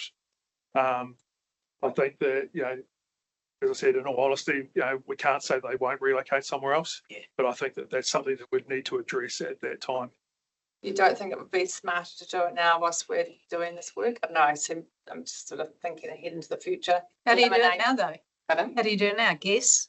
With I know, but there might be other areas that would be, that don't have the timings currently in place where they are going to move to. So we'll be having the same conversation in a year's time because the issue's now become Queen Elizabeth Park's issue. Why don't we identify those places now and go, right, maybe we need to put this approach on all these areas, and then that solves the problem. Karen. I was just going to say, part of the reason we might look and take a wait and see approach is because we're dealing with specific areas, you're dealing with specific users and talking with specific users. So if we wanted to place restrictions on other car parks in Masterton, we would then have to consult with the different users there. So this approach is sort of to deal with the issue as we have it now in the most efficient way possible. The other difference is in Henley Lake's location makes it attractive as well. So it is dark at night. There is actually toilet facilities, etc. there. Whereas somewhere behind the skate park, which is more public, lighter, etc., would be less attractive. So we can monitor it and we can look to address issues as they pop up, but we're trying to avoid being overly at the same time.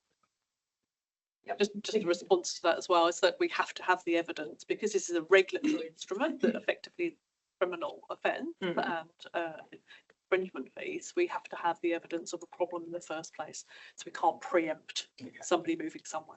So it'll always be a reactive space, not a proactive space. That's the law. So we're not overly officious and impinging on people's rights. Thank you. Okay, do we have any more questions? Yep, I've got one. Councillor Nelson? I understand why it's 72 hours now. I was thinking it should be 48 initially. But what does moving on look like? Like if someone's done their 72 hours and then they move on, what has to happen? Is that being monitored? Can you, if you have a it's said in the report that you expect or we hope the site will be cleaned up and all that sort of thing, but how will that be monitored? I guess at the end of the day, you are reliant on them. We can't enforce them to take away if they choose to leave stuff behind. But our contractors are regularly visiting those spaces, and it would be our expectation that if they came across stuff that had been left behind by park users, the same with any other rubbish, they would clean that up and remove that. The thing that Matt, you spoke about, the no return. I think the only way for this to be effective, I'll try and turn this into a question, is for it to be a no return for like 3 weeks. And then, the intent of the area is for people to come in occasionally and enjoy our park and then go away and enjoy somewhere else, if that's what the intent of this seems to be. But if you can come back within 12 hours or you can leave in a very short time, I think it's so easy for someone who's very mobile to just come back that same day or the next day. But if we put a limit, like I'd propose putting a limit of say 3, but you can't come back for 3 weeks. And that's not taking away the opportunity for people to enjoy the facility. And don't forget, there's quite vulnerable communities there. There's that new playground that the council's just built. There's also a school with almost 600 kids, including 5-year-olds. And we need to make sure they're safe. And I think, Oz, you were saying that the toilets are no longer accessible at the Henley Lake anymore, or has that been notified? As of this weekend, they will be open. They will be opening tomorrow. We've got a trade there today. We've come up with a solution to stop the behaviour that's been happening, and hopefully we'll Easter. Yeah. But behaviour returns. But like Stella, I feel we are going to just slightly move this problem on. And if we were to say, yep, you're welcome to come to our beautiful Laken facility for 3 days or 72 hours, and then you move on. But if you had that actual proper restriction for coming back for an extended period of time, I think it would rectify the problem for a longer period of time. Do we have that within our capacity in a bylaw to push that no return out to an extended period? Yeah, So the purpose of this is that we do have a regulatory arm, which is Terry Mulligan's team. So we do have a parking power. And so the people that are in breach of the parking restriction, so there is an enforcement arm to it. We also do have litter bylaws. So if people do leave rubbish behind and there's a complaint, then there is a way to take this. So yeah, but hopefully, as people evolve and get used to this new approach, that those sorts of things will disappear. I just believe that the issue we're trying to address won't be rectified with policy. I believe that people will just come back in a very short period of time. If that capacity is taken away by increasing it to a significant realistic period, it could be a week, could be 2 weeks, could be anything, but long enough so you just can't drive away, potentially leave some stuff there, and then come back again. One issue that I do see with, if you put in like a week restriction, would be someone who stayed a couple of nights at Henley Lake, gone to Riversdale or Castle Point for an evening on that policy could not return on their return trip before they move on to somewhere else. There could be some unintended consequences by shortening it as well. So we have like on the competitions, dragon boat competitions. So as we're sort of gazetting this car park to have a regulatory purpose to it, we might unintentionally require these organisations to get traffic management plans to take over a car park. So I think the 3 days is sort of enables events to still occur as well without creating an unintended. Yeah, no, I agree with the 3 days, stay for 3 days. I love Wakaama, but I don't feel that the policy isn't having the intended impact if someone can come back quickly after leaving the site. Whereas if someone was to say the 72 hours, like for example, a Wakaama festival at Henley Lake, but then they moved on, that's probably what they'd intend to do. But if you can just come back really quickly, I don't think the policy, we're just pushing it down the road. My only thoughts on that is that that became an issue, then we've got evidence-based. So at the moment, we've got no evidence to suggest that that's what's going to happen. By putting these restrictions in place, if that does become an issue, then we can readdress this particular bylaw with exactly, the no return, if it becomes an issue, because then it is actually based on, something that's genuinely happening in our community. We just don't have that information at the moment because we don't have this bylaw in place currently to give us the evidence to make that call. Okay, point made. Could I say one more question? Because it is a council meeting and it's my time to ask it. So in terms of that, what we could potentially be doing then is getting the evidence by not addressing it now. Well, that's kind of the only way we can get the evidence because we don't have anything in place at the moment to enforce, to move people on. So we can't actually get evidence to see whether actually it is going to be an issue. Are people going to want to return or not? So until we've got this bylaw in place, we can't actually see whether this particular bylaw is going to work or whether we need to be looking at making amendments to address the issues that come up as a result of this bylaw being in place. Thank you. Are there any other questions? No? Do we have a mover for the recommendation in the officer's report? Councillor Caffel, seconded by Councillor Bowyer. Any further discussion? Gary? Yeah, just to, first of all, to thank you, staff, for the report. One of the interesting things for me when I was mayor was that I had these public meetings on a Thursday, which people could come along and discuss with me any issues they want. And one of the real interesting things was that the people staying too long at Henley Lake was basically the number one issue that they came to discuss. And I'm talking 20, 30 people who came in and said that this was a real problem, and they saw it not only as the health and safety problem, well, it's a health problem, but really as a safety problem, because a lot of the people who were staying there at the time were not the sort of characters you'd want necessarily to stay a long time in a certain place. And I know that the council, the animal control people, for instance, have had battles there in the past with people staying with animals. So I think the restriction in Henley Lake will be welcomed by people. The point that Tim was making about a no return, I take some cognizance of that. But of course, you can also get the problem that these people might have more than one vehicle. So they might come one day in one vehicle and then come back and start another. There's all sorts of things that can happen, but this at least is a great start. And I congratulate staff on bringing forward something which I'm sure people are going to appreciate. The interesting, one of the other interesting things about it was that people talked a lot about putting signage there and saying that you could only take 2 or 3 days, but in actual fact, signage has no power at all.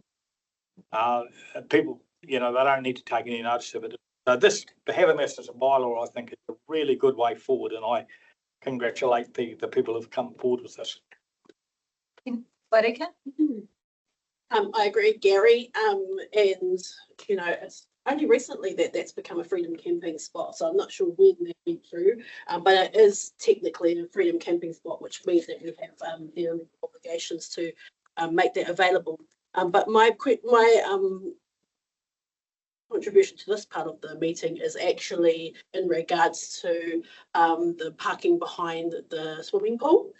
Obviously, a lot of people use the parking, but it looks like the reasoning for putting a time frame on the back of the parking is to kind of discourage people who work in the vicinity from using the space.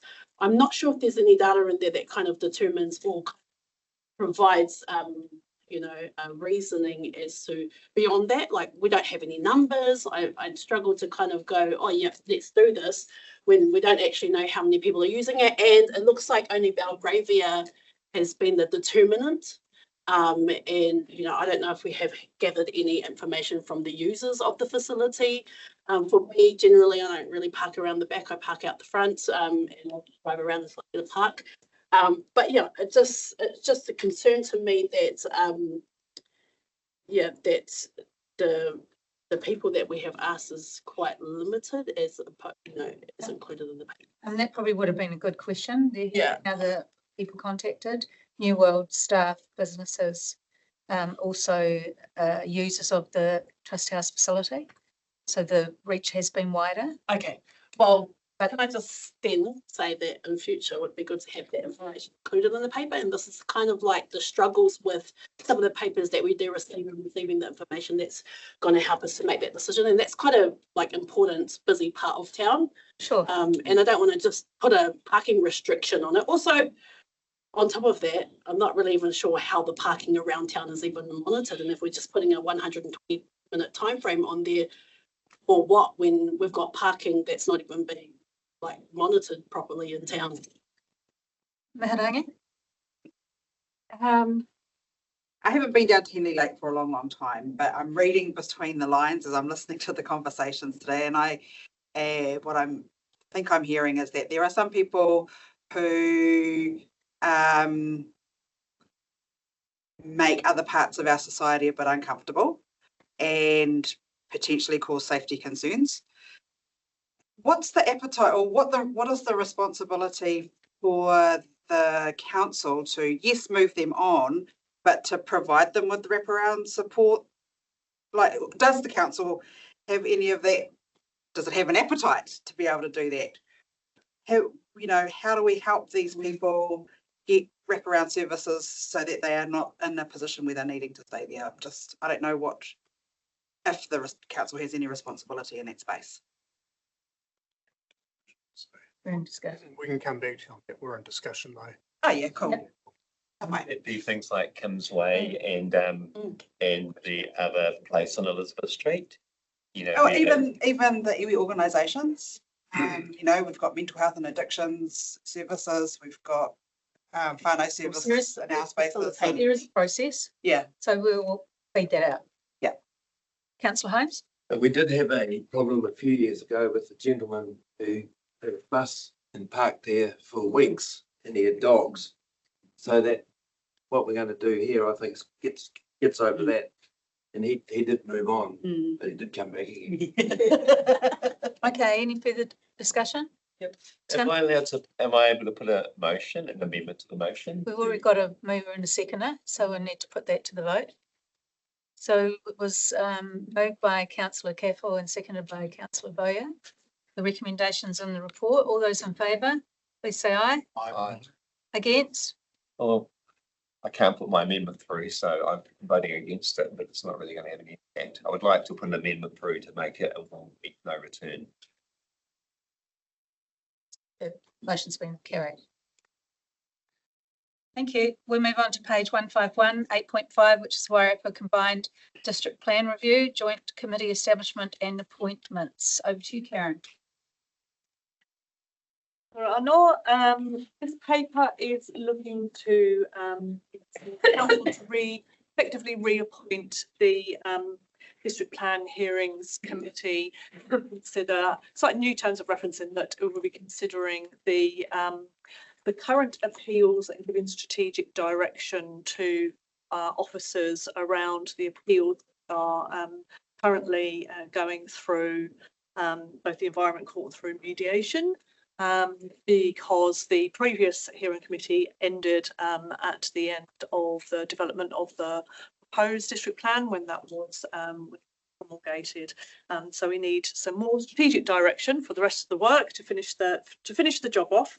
So this is asking, providing all of the information there on the proposed committee and asking council to appoint elected members to two members and an alternate to that committee, and we are recommending that to the extent possible that we continue the experience and the great knowledge that was built up during the long process of the development. Any questions of Karen?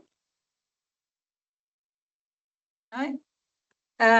The recommendation is there, and if you go to point 7,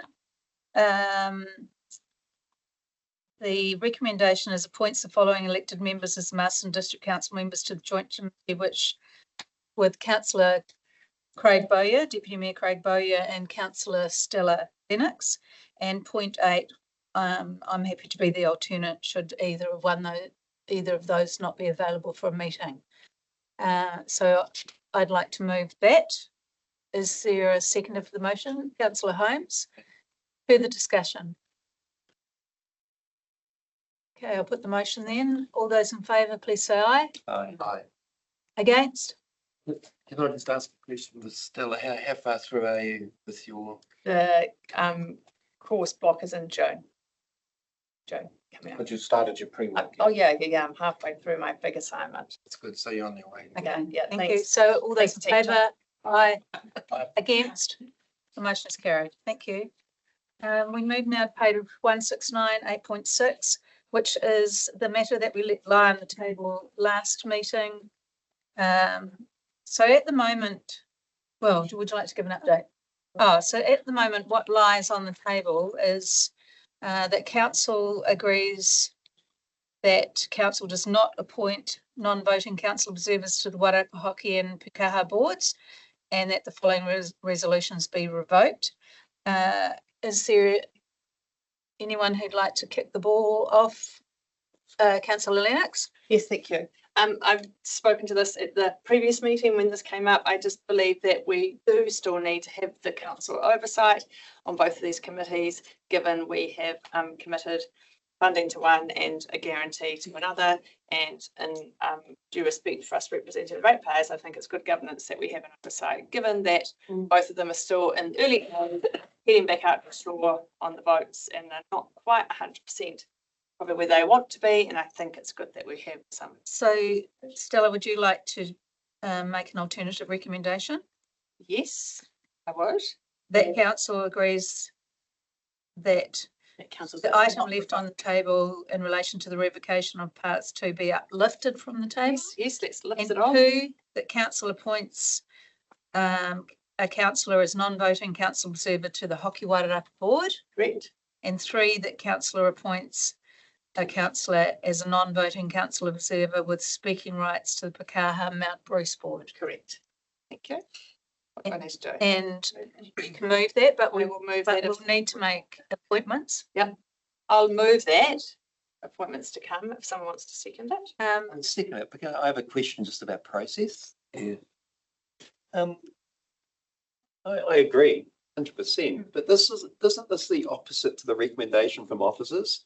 And we've had amendments to motions before that have been turned down because it's essentially the opposite. The paper says not to have them, and now we're saying we will have them, which I support. I think we should have these people on the board, but it seems to contradict other decisions we've made in the past. Harry, it's just reminded me that there hadn't been a motion put that was then a second motion that contradicted it. So it was really just as we have previously done, just amended that motion that was put in front of the table. Can you say that one more time? I don't. So when you can't have a contradictory an amendment that contradicts a motion that's put, that's the standing orders. So I'd like to amend it that effectively then completely reverses the motion. We hadn't put a motion here. We were picking something up that lied off the table, but actually the motion was to do something different, and that was the point of having the discussion after the previous time, and the matter being left to lie on the table so that a discussion could be had. There is a recommendation here, which I don't agree with, and I agree with Stella's, but we are going the opposite of the recommendation because of a meeting that happened in the past. And those recommendations hadn't been put previously. So the standing orders apply to the motions, to recommendations that have been put, and then they're suggested that hadn't been put previously and then put today. It was just to have that discussion. I'll ask for a flow chart later on. I don't The understand. back of the it. I standing support orders, the councillor, is very complicated. We've got a new I recommendation. totally agree with you. It's we've very. got a new recommendation. We have a new recommendation, It's the opposite to the one that the recommendations here. which hadn't been put. That's allowable. Councillor Holmes. Question that I asked, do we really need a member on the hockey people? They're a pretty well-run organisation and the financials last time were pretty good. So I'm all for having one at Pakaha, but do we really need one at the hockey? We'll do these in 2 bites. Councillor Bowyer, then Wairika, was it? I've actually got a question. Okay. So this has been bouncing back and forwards for quite a while, and we originally started this, I don't know, more than 6 months ago. My question is there a risk council staff are seeing that we are not if we appoint someone? Yeah. In what way? I don't know. I don't know because it's been bouncing around on this, and we originally wanted. I think if we go back as to why this is here, is that there was sort of a sense that there was no requirement to appoint anyone to the boards, and then because we hadn't appointed, there was a question came back to officers saying, actually, well, do we really need to have people on these boards? And then it was requested that a paper be created to revoke that decision. And that's what's happened. And so at the previous meeting, you recall, we had presenting Kaha, we also had hockey. So we wanted to wait. So the timing of that paper wasn't particularly right. So your question today is, are you comfortable to revoke that decision and actually let them continue on, or do you feel that we should progress on and appoint an elected member to each of those boards? That's the question. If that's the case, I think for a process, or we go back next time, maybe the smart way of doing it is that we actually appoint someone and give a gap. That way we don't end up having to go through this process again. So I suppose it's essentially who would want to put their hand up if it goes that way today, or do we say we're really comfortable? Well, we've got a motion. Do you have a follow-up? Just a follow-up question. So just around this risk. So you see that if we appoint someone to either one of these boards and that particular company goes belly up, that there is no financial risk besides, you know, to the individual and to council, besides what we're up for, There is a risk, Yeah. absolutely, but there's no individual risk Yeah, feeling okay. member being on there. There's a risk of a potential funding loss. Yep. which we are The idea of having an observer is to look back or some signs that things aren't progressing the way that it Yep. may have potentially been sold to the council. Okay. Okay, Waruken? It's Okay, Stella? Just a reflection, just a reflection in regards to the Hockey Association. Is it possible to break my motion into? Yeah, I said we'll do it in two parts. Oh, yeah, perfect. So we're going to do that. Yeah, so what we can do, Gary, yeah, we can do that. Okay, cool. Gary? I'm going to vote against the amendment. Basically, I believe that a reserve is a waste of time. And in actual fact, I mean, you listen to the conversation, you can't be any part of it. I think it's much better if we get these organisations to come and speak to full council, say 4 times a year. And we can ask questions as a full council. We're often hear councillors say, and they are, and I know, having gone through the middle here, there are some councillors who do a hell of a lot of work and they're on all sorts of committees. And the betting is that the people who are observers are asked to be observers to this will be people who are already committed a heck of a lot of their time. So I believe there's more value in having the people come along, as they did here the other day, talk to us. Both these organisations are operating well. They're very, very strong people involved with them, and I just can't see the value in having observers. So I'll be voting against. Okay. I'd just like to correct Mr. Councillor Caffel that you're an observer, but you don't have voting rights, but you do have speaking rights. Pardon? You do have speaking rights. You said you didn't have speaking rights if you're an observer, but you do. Well, you don't have voting rights. No. Oh, sorry, I meant to say voting. Oh, that's okay. Well, everybody's got speaking. I noticed that's different from the paper. One gets speaking rights, one doesn't. So shouldn't they be the same? So my suggestion is that Stella's already made a recommendation, which is that the item that was left to lie on the table be uplifted. And that point 2, that can we change that? Yeah, they should be the same. Because I just noticed one says with speaking rights and one doesn't, so we'll make them the same.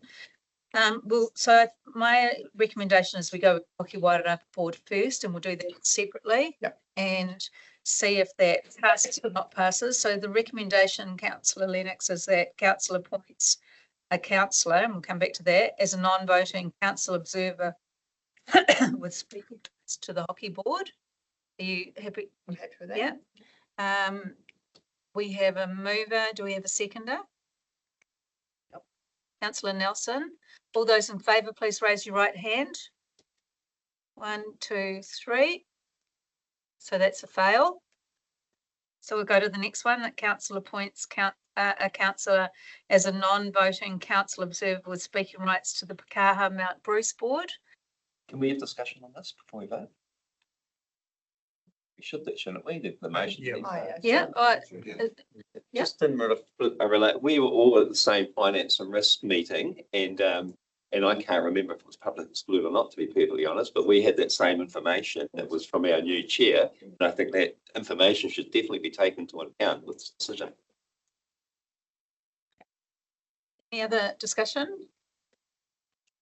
Okay, that council appoints a councillor as a non-voting council observer with speaking rights to the Pakaha Mount Bruce board.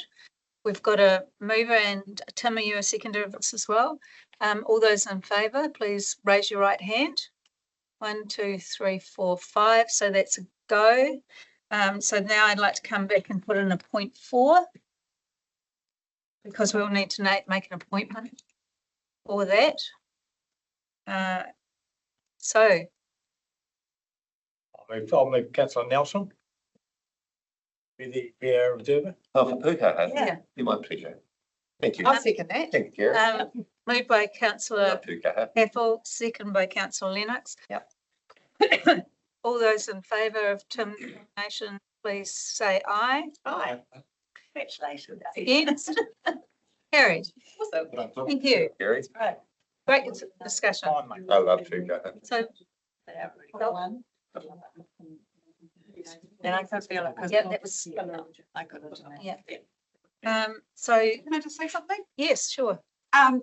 Mihi nui ki a koe tamu mo tēnei tūranga e au e whakai ana ki te noho tahi me tēnei kaupapa. Thank you for stepping in. As you know, Pukaha is a dual tūrangitane and we're really committed to supporting Pukaha's board and its growth. So I think you're going to bring a cool dynamic to the little birds out there now. So mihi nui ki a koe. Well, I think it's an absolutely wonderful facility with a huge amount of potential. I mean, I was lucky enough to go to Kapiti Island a few years ago to stay overnight. We don't have that opportunity for most people here, but we do have the opportunity to go to this wonderful resource. Kia ora. Awesome, thank you. So the next step will be that both organisations will be advised. Yep. Terrific. Thank you. So, Yes, can you break from it?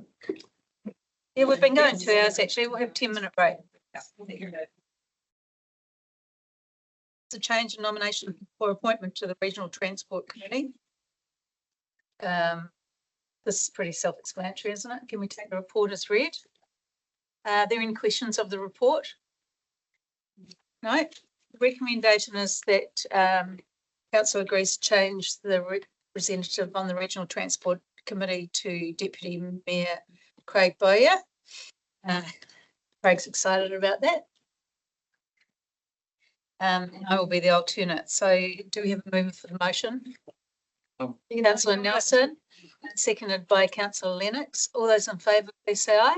Aye. Aye. Carried. Thank you.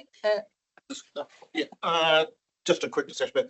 I'm actually, I wouldn't say quite excited, but no, I think very this- excited. Yeah, no, I think this really leans into the things that I enjoy and have a passion for. So looking forward to getting down.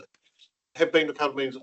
Very apparent that the Wairarapa and especially Marsden gets, I'll use word bypass is not really, is not really possibly given the weight it should down there. And if I can change that a little bit, yeah, it's certainly a hard road to hoe, put it there. Just a question for Craig. Councillor Lennox. Thank you. Mr. Councillor Bowyer, just a question. Sorry, Deputy Mayor. Will you report back to us after you meet with your friends down Wellington each time to update us on action and movement? And that would be the intention. I can give a very brief report. We had a meeting yesterday and I'm happy to give a very brief report because. Yep. Oh, yeah. Marika? Kia ora, Deputy Mayor Craig, for taking that on for us. I would be interested in seeing what committees and organisations you are a member of as a council representative, because it seems like you're taking on a lot. Thank you very much for that, Warwick. There are certainly a number of those on board and possibly need someone to have a list. Happy to do that. Yeah. But actually, it'd be a good idea to do a refresh list out to everyone because things have changed a wee bit. And as has our makeup around the table. And of course, we'll get a new elected member in May. So we probably want to revisit people's commitments as well. Right, thank you. Moving on to page 178, 8.8, which is the February 2026 weather event recovery funding approval. Kane, welcome to the table. Tēnā koutou. So this report should be fairly straightforward. It's recall it's for the 16th and 17th of February weather event we had, where we had a number of trees down, slips, drainage issues. We quickly moved into response then, and we spent around $140,000 clearing up those hazards and restoring access back to the network, opening up all those closed roads. So the next steps now are the recovery phase, and we're bringing this back to council. So now for the rest of the remaining of the trees on the road reserve, unblocking all of the drainage that has been blocked up from slips, and sort of completing some small repairs on Matakona Road that have been damaged as well. The remaining work is around $296,000. So we've lodged an application with Waka Kentucky that's in their system now, waiting for funding approval. So assuming we get the funding approval, the cost of the flood damage fund will be $192,000. So just seeking your approval to access that funding. Any questions of Kane? No? Do I have a move for the I've just got a, councillor Holmes? Kane? I've just got a question about the tree situation. You know, you've got a, you know exactly where your trees are, problem. And I was some this other trees getting to the situation. If you're in the area, would you tackle those trees that are problematic at the same time? Yeah, If it wasn't a major. yeah, sure. We would try to do that, yeah, of course. Establishing, depending on how large the issue was, with quite a widespread of trees. Sorry, Warika? just confirming that this is already budgeted. It's not budgeted in terms of financing it, forecasting it. It's comes out of flood damage fund, which would need to be topped up and is already in arrears. There's a financial section within the report that sort of covers off. Page 181 just refers to it. So yes, there's a balance of it would come from the prime storage fund. We're anticipating that we're going to help recover that and improve the balance of that fund for future. If we fund it from here, then obviously we won't top up that fund again as much as what had been originally planned. So. Sorry, so does that mean that we'll probably look to increase that because I mean, the trajectory is that more events like this are going to occur in the future. So will we? It will have to be included as how you manage your funds going forward, or need to be incorporated in when we look at long-term planning. Obviously, your ability to set aside funds for different reserves will be dependent on the ability to keep your expenditure to appropriate levels. Having rates caps, etc., will potentially reduce that ability to build up reserves in future because you won't be able to rate to build those reserves. So once you use them, you may not be able to recover them. There's that potential if you're restricted in terms of how much you can increase your rates. So that will have to be all be incorporated, how we manage our funds as part of the long-term planning, etc. All right. So currently we don't. Yes, money aside. For yes, we do. Oh, okay. We put money aside. But we've already spent it. Well, we were putting money aside, budgeting to put money aside into this year. With this extra money, it would reduce the ability of being able to build up that fund again. We built it up, we spent it because of Cyclone Gabriel and a few, and then we've been building it up again. So it's kind of like that. And it's on page 181, explains about it. So we're dipping into it again because it's unforeseen. Right. And then we hope to build it up again. Okay. So do I have a mover for the recommendation? Councillor Bowyer, seeing as roads are your thing, councillor. Seconded by councillor Holmes. We'll put it to the vote. All those in favour, please say aye. Aye. Against? Any further discussion? No. Against? Motion is carried. Thank you. Now we move on to supplementary paper, which is, there was a supplementary agenda sent out. Thank you for your work on this, Lisa and Oz. And we're on page 182, which is Queen Street trees. We'll have read the report. And now hand over to Ian and Lisa. Excuse me. Paper has been forward for the purpose to seek approval to increase the CBD infrastructure upgrade project budget by $435,274 to fund pre-replacement garden bed works along Queen Street. The recommendations in the report that council approves an increase in the project budget by $435,405 for street tree replacement, installation of tree pits and garden beds, approves an additional $40,000 to relocate the ginkgo tree outside the Strata Cafe which would need to be moved to the town square, which is a site we've identified. And note that if the relocation of the ginkgo is approved, that there is a risk that the tree may not survive the process should the root ball fail to remain intact when it's excavated. And then no further work would continue and the tree would be unfortunately lost. So we're happy to take any questions and Lisa here to help support but answer any questions. Councillor Bowyer? Thanks for the report, really good. My question's around these tree pits. Yes. Were we going to use tree pits originally, or what were we going to use originally before?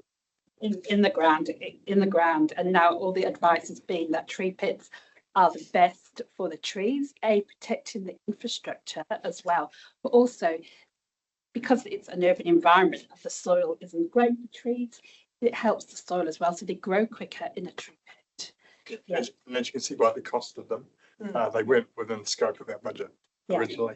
Yep. No worries. Thank you. Councillor Lennox? Thank you. This is a question relating to this, but also just forward thinking. So this morning, earlier in the meeting, Mr. Brown present to us around thinking ahead and future planning for these, obviously, you know, to do with canopy, cover, etc. So yes, this is great. I'm very supportive of this and the investment we're going to make. However, can we look at, as a group, a plan moving forward as to how we can add to this in the future?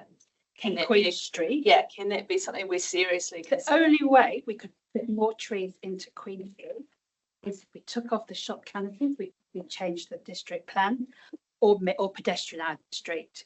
So what our constraint is that the trees can't be planted under the shop canopies because it would reduce living profiles. Yeah.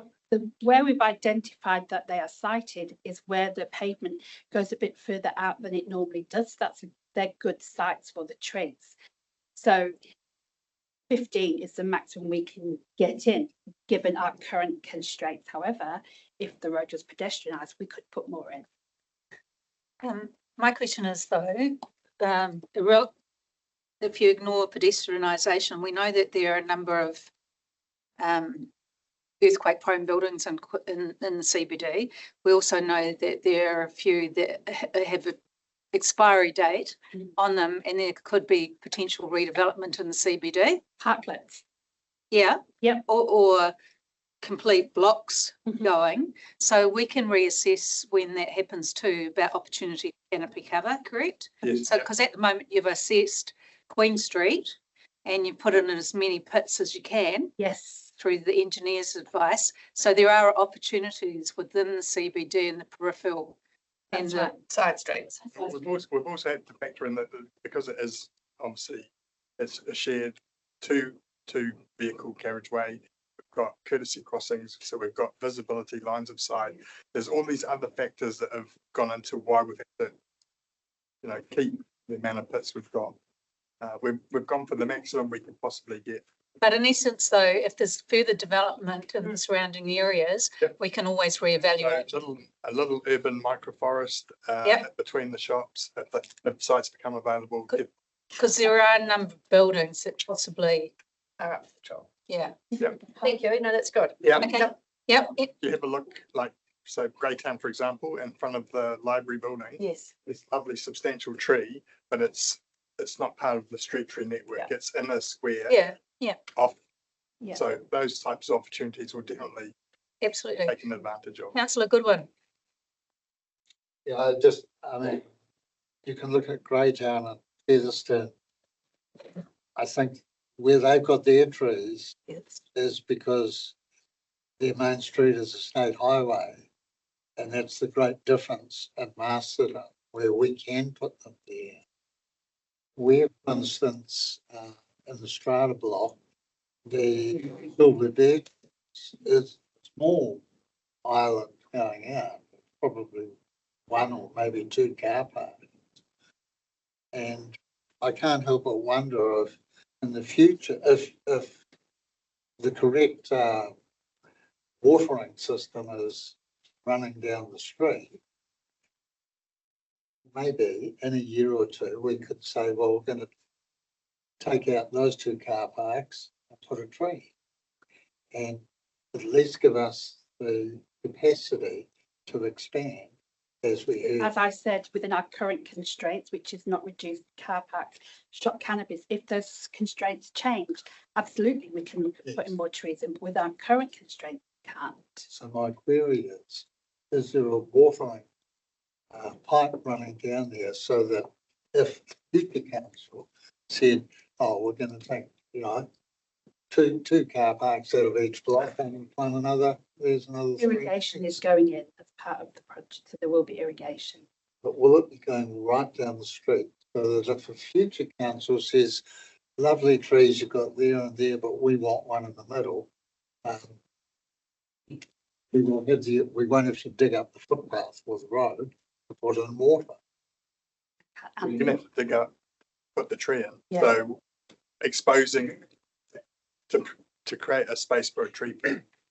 Absolutely, but if the water. But we're putting in two water mains up and down Queen Street, so there'll be provision for water. Plenty of access. So there is provision of Yeah. for water. Yeah. I mean, I am going to move, I think. You want to make a change to the recommendation, Brent? No, I am going to suggest to change the recommendation because a budget of $1,800 a tree here. And I'm going to suggest that we increase the spend on to 550,000 from 475,475 Is that up to? up to 550,000. If we need it and can find the larger trees to put in these wonderful tree pits we're building.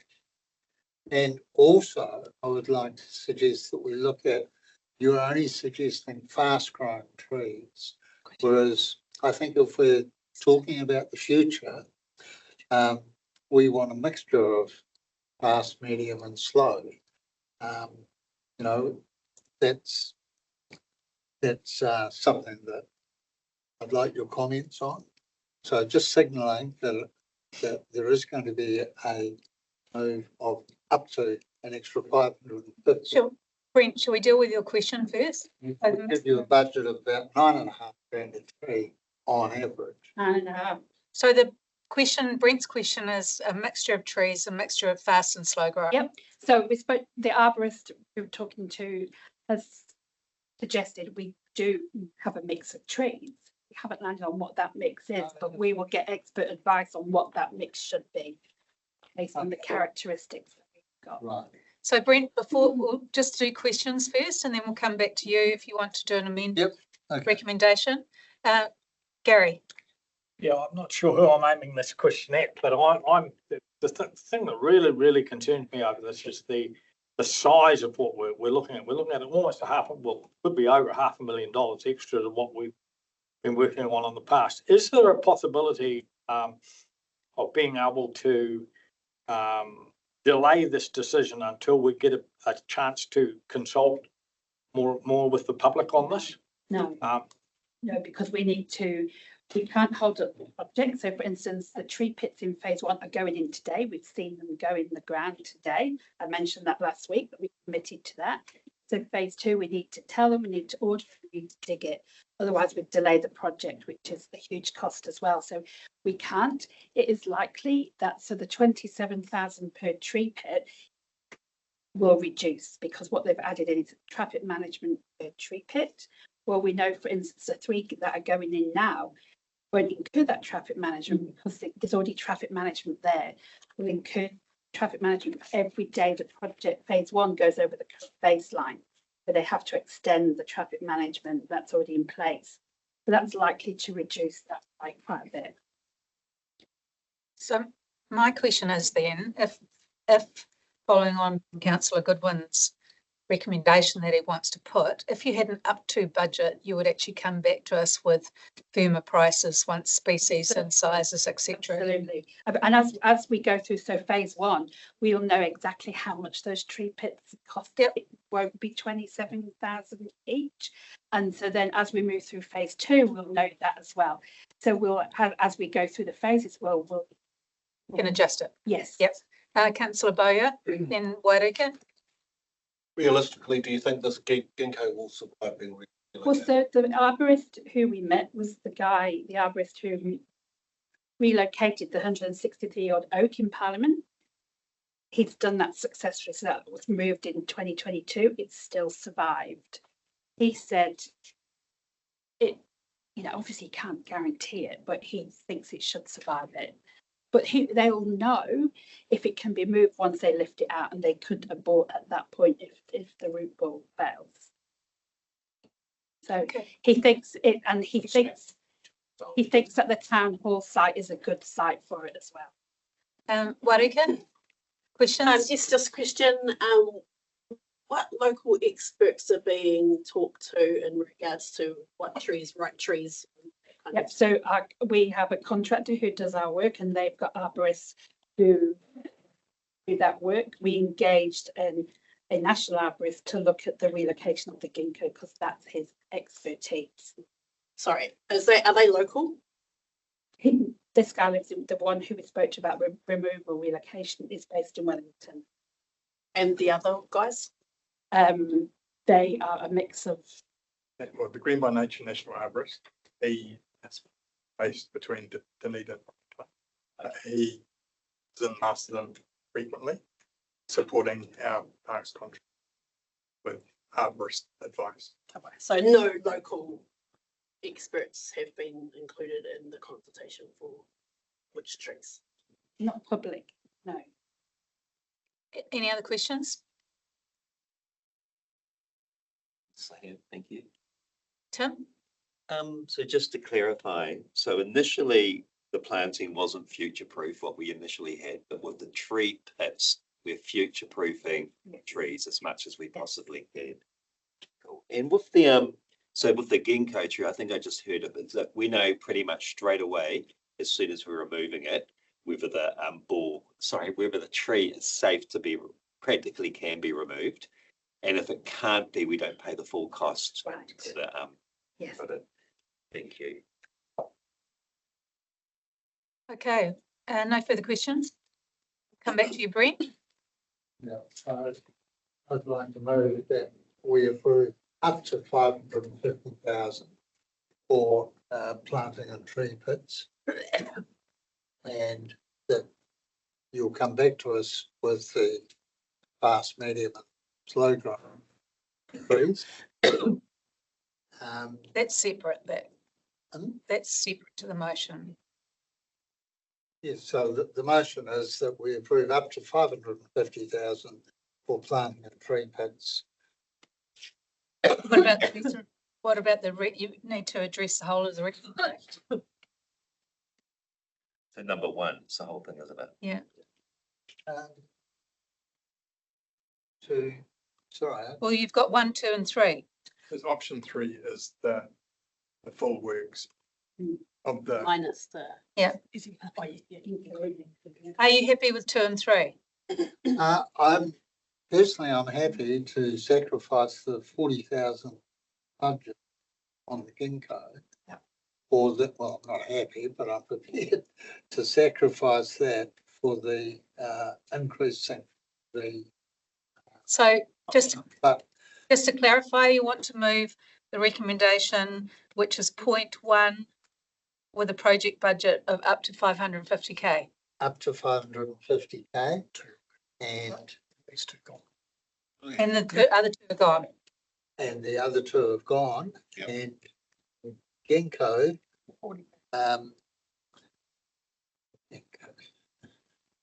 I said I'd sacrifice it, but it would be nice to save it. But yeah, I'd rather sacrifice that 40 grand for the overall budget for the other 15. Because we can do the ginkgo within the 515. If you can, well, you have that. Yeah, okay, that's a good idea. Let's take your suggestion. Just leave number. Just change 1, Brent. So if we just change 3, is it number 1? Do not agree. No, number You'd have 1 to change do not increase any budget. No, that's the option analysis, but the recommendation 1 is to approve an increase in the budget and you amend the value. Up here. You'll have to change two. Because we're additional. Let's just change one. Yeah, okay. Just change one, approve the project budget up to 550,000 if required for street tree. For street trees, let's leave it at street trees. Installation and tree pits and garden beds. Can I just suggest something though? Oz has pointed out that what if the ginkgo can be done within that budget? Yes. Well, then I would follow your suggestion and do it. But I think we need to. So, I mean, if we've got a clear project direction, it doesn't have to be a resolution, but as part of the project, we would look to salvage the ginkgo. If it comes within the. If it comes within. Yeah. Yeah. Yeah. So because This was purely because it was a separate standalone piece of work, but given that we've had that bigger uplift. So let's tidy up the wording on this. Yeah. Yeah. So that we're really- We add to that? Hang on, we'll go Tim. So with the ginkgo tree, what would it cost to get a ginkgo tree like that now and plant it in the middle of that square? That's a good point. So, you know, would it cost $40,000? Like I thought a tree like that was really expensive. I think it's whether we could source one to that size. They are, like Brent will testify, they take, 3,000 odd years to potentially mature. So they are slow growing. So to find a specimen of that height, we'd probably need to plan a number of years ahead with a nursery to say we want a significant, unless there was somebody around the country that was looking to remove one, and we would go through the same process of excavating and having it transported to be brought in off probably private property. Yeah. So just for a vague, I feel like it's a very, when you look at the cost of it, it's not as expensive as it would be if we wanted to source that same tree somewhere else. It's got lots of history in our town. It's been there forever. So it's our trees. I feel it would be great to keep that tree and not sacrifice it for an increased budget. David? Question I've got is that, what would happen if an individual came along and said they would buy it and relocate it to your site? So this is my suggestion. Approves. This is the suggestion for the wording. Approves an increase in the project budget for up to 550,000 for street tree replacement, installation of tree pits and garden beds, including relocation of the ginkgo tree, if practical. Can we get that up? Can we also add, taking into consideration the advice from local experts? We've already had a couple of reports received, and it'll be good to, just have that as a consideration. Oh, and also, the canopy cover thing would be great to have that in there when you're doing your report. Yeah, it's not relevant to the actual recommendation solution. Can we get It can be part of the work brief. Can we get that up? Actually, can we just read it out? It's too difficult here. Improves an increase in the project budget of up to 550,000. Yeah. For street tree replacement, installation of tree pits and garden beds, including the relocation of the ginkgo tree if practical. Yep. Okay. Okay, so the up to budget set, the recommendation on the work is there, and they've got staff have a clear steer. So Brent's moved it. Brent, you happy to move that? Yes. Do we have a seconder? Sorry, is that including the taking into consideration the advice from local experts? No, that's operational. That's operational. But yes, that will be part of the brief coming from today to staff. And we have a seconder from Councillor Nelson. Okay, well, raise your right hands, all those in favour. Oh, sorry, discussion. Sorry. Tim. Just in regards to the context, I just want to address this point here. When the decision was made back in 2024, I feel like it's been applied by the councillors in that particular time approved the removal of the street trees and the reduced scope. But when you read this, and this is the information we have, the look and feel of the town centre will essentially remain as it is now. And that would obviously mean to, I'm sure the councillors who are in the room now at that time might have felt the trees are being part of that process. I just want to make that point. And it's very clear in this document, the look and feel of the town centre will essentially remain as it is now. Thank you, Gary, then Wairika, then Stella. Yeah, look, I've got really mixed feelings about this. Not because I understand the passion behind the tree, the whole tree thing. I mean, and I'm a person who loves trees, and is very much the thing that really concerns me is the size of the increase. We're talking 550,000. That would be I think around about a 1% increase in rates that we're looking at now. And how many times around this table when we've been talking about other projects has we've been talking about keeping the rates down and keeping the rates to the low, and suddenly here we are where we're throwing out something which is going to mean a 1% increase in rates. So that's going to create a precedent when other projects come along, because if people start telling me that we shouldn't go up on budget on some other projects, then this immediately, then I can at least come back to this and say, well, this can happen. So that concerns me. But the real concern for me is that whilst I understand there is a very strong group who are really passionate, they've come to council and they've lobbied hard, and that's great. I'm all for that. There's been a petition, but I'm also speaking to a lot of people who are not so concerned about the trees, and I just feel that this is going to be thrust on ratepayers without them having really the opportunity to be consulted on what is a really large sum of money. This is hugely significant. So I've got really mixed feelings in terms of the fact that I can see it being really good for the town, but in actual fact, I'm wondering whether the town itself wants us to do this. So, yeah, that's where I stand. I'm not even sure right now which side I'd vote on. Do you want?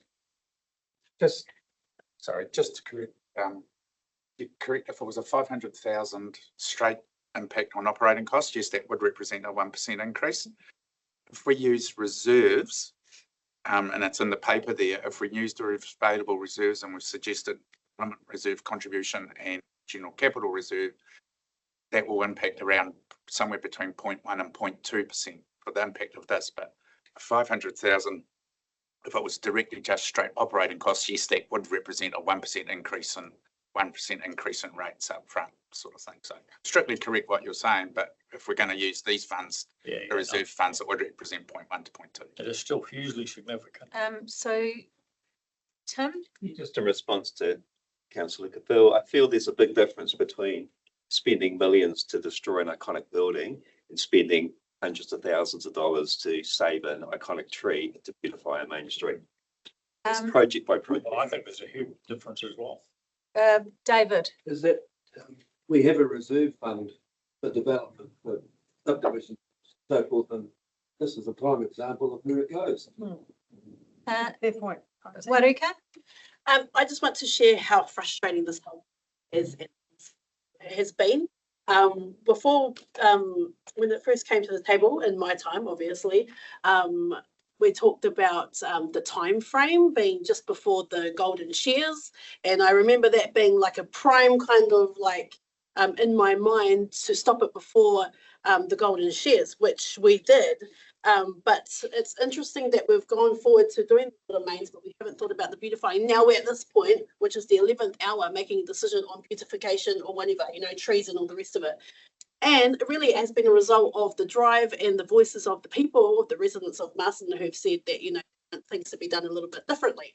I myself did my own live about the, about what was happening, where many people said that they had no idea that the water main was coming in and that things were going to be happening. And so, we really need to do better. This is not good enough. And I just want to say, I just wonder how the heck did we get here? It's so frustrating. Councillor Bowyer? I just want to acknowledge all the work that has gone on over this. This has been a highly polarising discussion in the community, staff ourselves. So I just want to acknowledge the work that has gone on by the staff, especially in what has been very trying circumstances, I think, for everyone. Okay? So I really just want to reinforce that it doesn't go unnoticed. Okay, and I just want to reflect upon this, and there are always learning experiences we can take from everything. But just once again, I'd like to thank the understanding of staff, and going forward, we can always improve on things.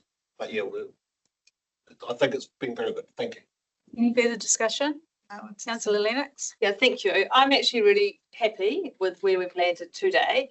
Obviously, it's been quite a large conversation. I've been very invested as an elected official, listening to the community and quite involved with lots of polarising conversations. But I feel that we have landed in a good place. I don't personally have a concern for the investment we're making, because for me, to look down Queen Street in 20 years' time is going to be a beautiful thing.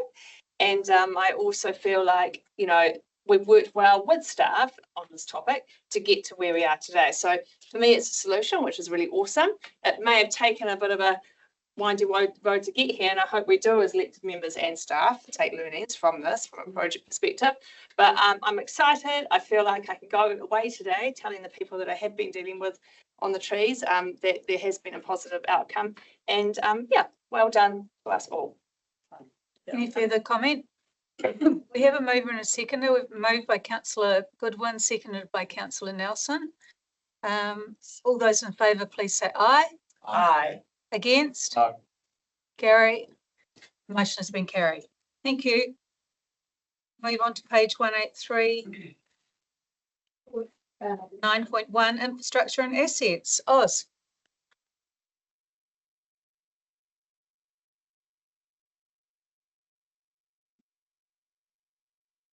Okay, the report is read. A couple of things across each of the departments.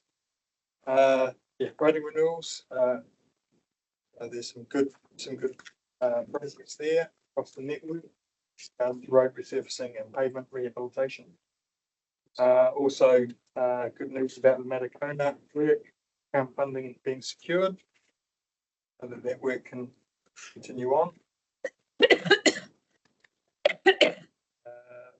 Stormwater work in preparation for winter. Steve and his team have been working tirelessly in regards to getting us prepared, getting a lot of deferred maintenance work resolved. So they're doing a lot of work in the streams and the sort of natural water courses that support our stormwater network.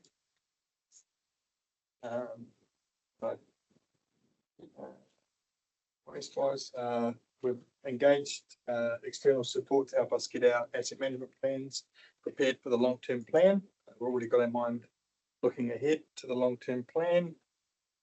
And yeah, obviously projects at pace, working at pace along a lot of these things. And you'll see that the activation space is sort of, we're just waiting for the planning and building department to sign off the activation space design so that can be released. And you'll see that some work has begun to start leveling up the site again and get the asphalt area sorted. So yeah, so happy to take it. Any questions for us? Yep. Councillor Nelson. Just with the so the areas being tar sealed before the activation space is put in place. Yeah, they'll set up the perimeter of the space. Yep. They'll be bringing in topsoil and everything to get the site established. Yeah, but they are doing some of the prep work for the asphalt. But it's not being tar sealed now as a temporary before the activation space is put in place. So the asphalt's not being removed, is it? No, they're tidying up. They're tidying up all the areas to make sure that the work can go in on a stable base. Okay, thank you. So, yeah. And just with the page 191, with the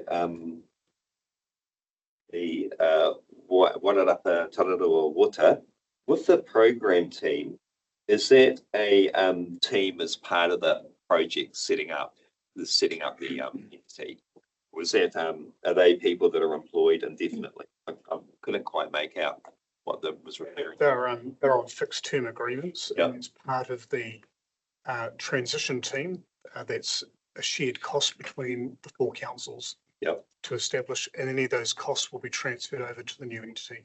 To the They're entity. all very much fixed term for a scope of work. Yep, so that's a fixed term scope of work. And the people underneath the work stream leads, that's people within our own council are part of that process as well. Yes. Who are feeding into that. Feeding into it. Thank you.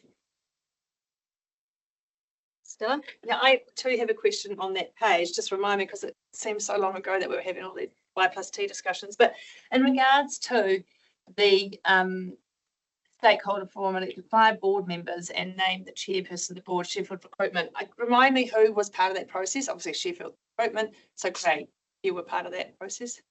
Yes. Yep, cool. I just couldn't remember who was, yeah. So you were there as the Marston representative. Yes, Yep, perfect. Thank you. I'm there as the chair of this YT. Yep. Okay, and we have the other representatives from each of the councils, and we have iwi as well. Yeah. My alternate is Gary Kifta. Cool, cool. So when will we be informed of? That announcement is coming. Okay, like Okay. soonish? Yeah. Soonish. Yes. Okay, cool. Okay, yeah, great. Thank you. Any other questions? Brent? It's just the roading is, I see we're on, amber lights. And is it too early to ask you if you see any sign of improving our performance there? Who came to that.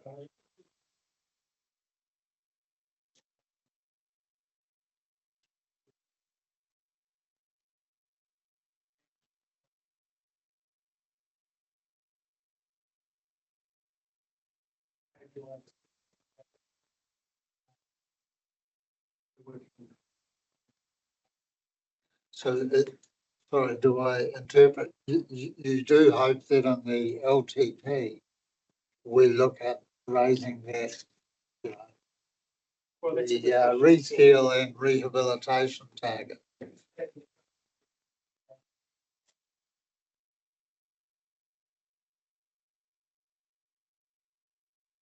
Yeah.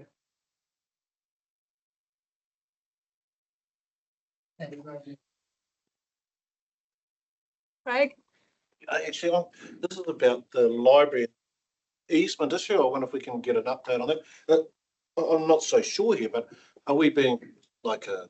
No, we won't. I don't think we'll talk about that. Okay. Okay, any other questions? No, I'd like to move the recommendation that we receive the update. I seconded by David Holmes. All those in favour? Aye.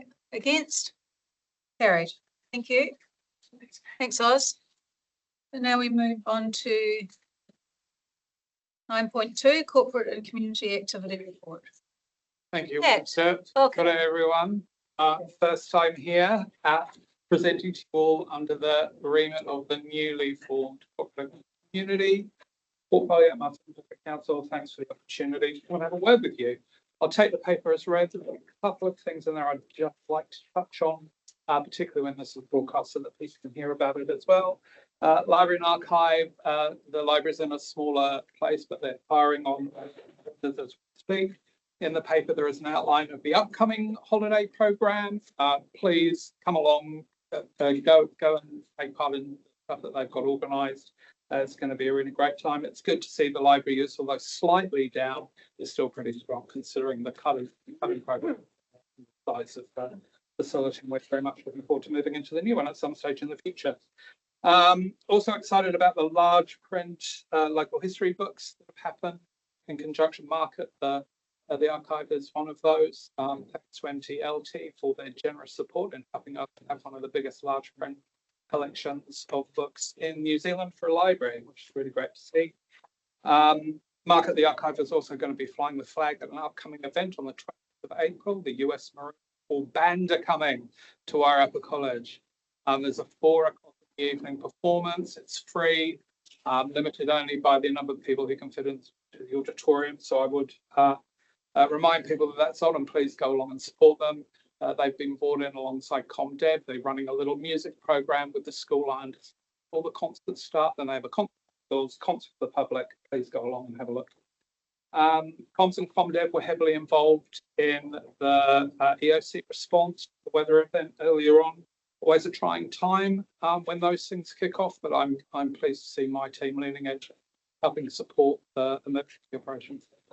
The other teams across council to do the same. All of this has been going on. The team are busy supporting the ongoing projects, of which there are many for council. Hopefully the next biggest project on the line is the upcoming by-election. We've been promoting people to stand in that.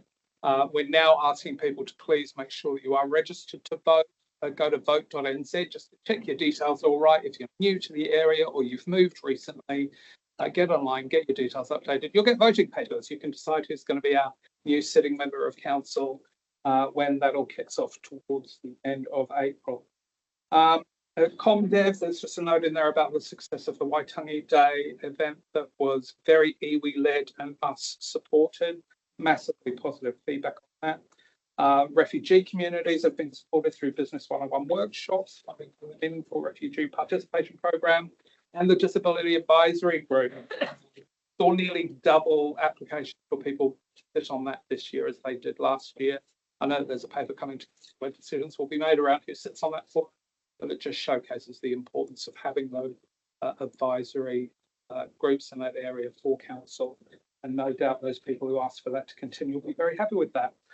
Youth Council, Waiata and Spiller, I know you've been involved in that. They've just been appointed, 14 new young people coming to lend their voices to council, and their real work program kicks off quite soon.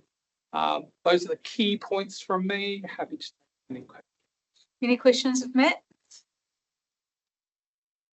Fabulous. Fabulous, thank you. Thank you. I'll take the report as received. Do I have a mover for that recommendation, please? Thank you, Councillor Holmes, seconded by Councillor Goodwin. All those in favour? Aye. Against? Motion is carried. Now page 200, 9.3 Strategy, Policy and Governance Activity Report. Welcome, Karen. Well, just in the interest of standing between you and lunchtime, I will just a couple of items I'd like to highlight. The first one, central government reform. Things move on a daily basis. The latest update is the local assistance improvement bill is being delayed. It's being usurped by other items such as the sound and supply of alcohol amendments on the order bill for Parliament. So that may or may not go through. That is before the election. And we've had feedback that the rates capping, which will fall out of those provisions, are unlikely. They will be introduced in June. They're unlikely to go through a bill amendment again after. Some lovely news around our dark skies. We've got Dark Skies Week and Conservation Week are piggybacking off each other.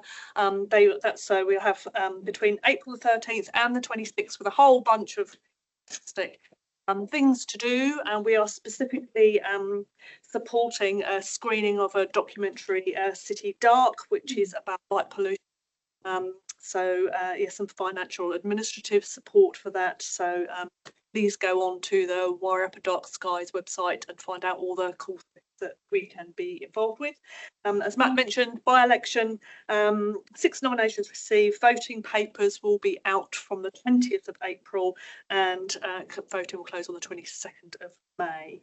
And just also picking up on some of the other comments, we had a meeting of the governance group for the town centre scrum, which is a scrum we put together as a response to working with the Alliance on the town centre strategy and the business summit. As you know, And it was the first meeting yesterday to pick up on what we're looking at.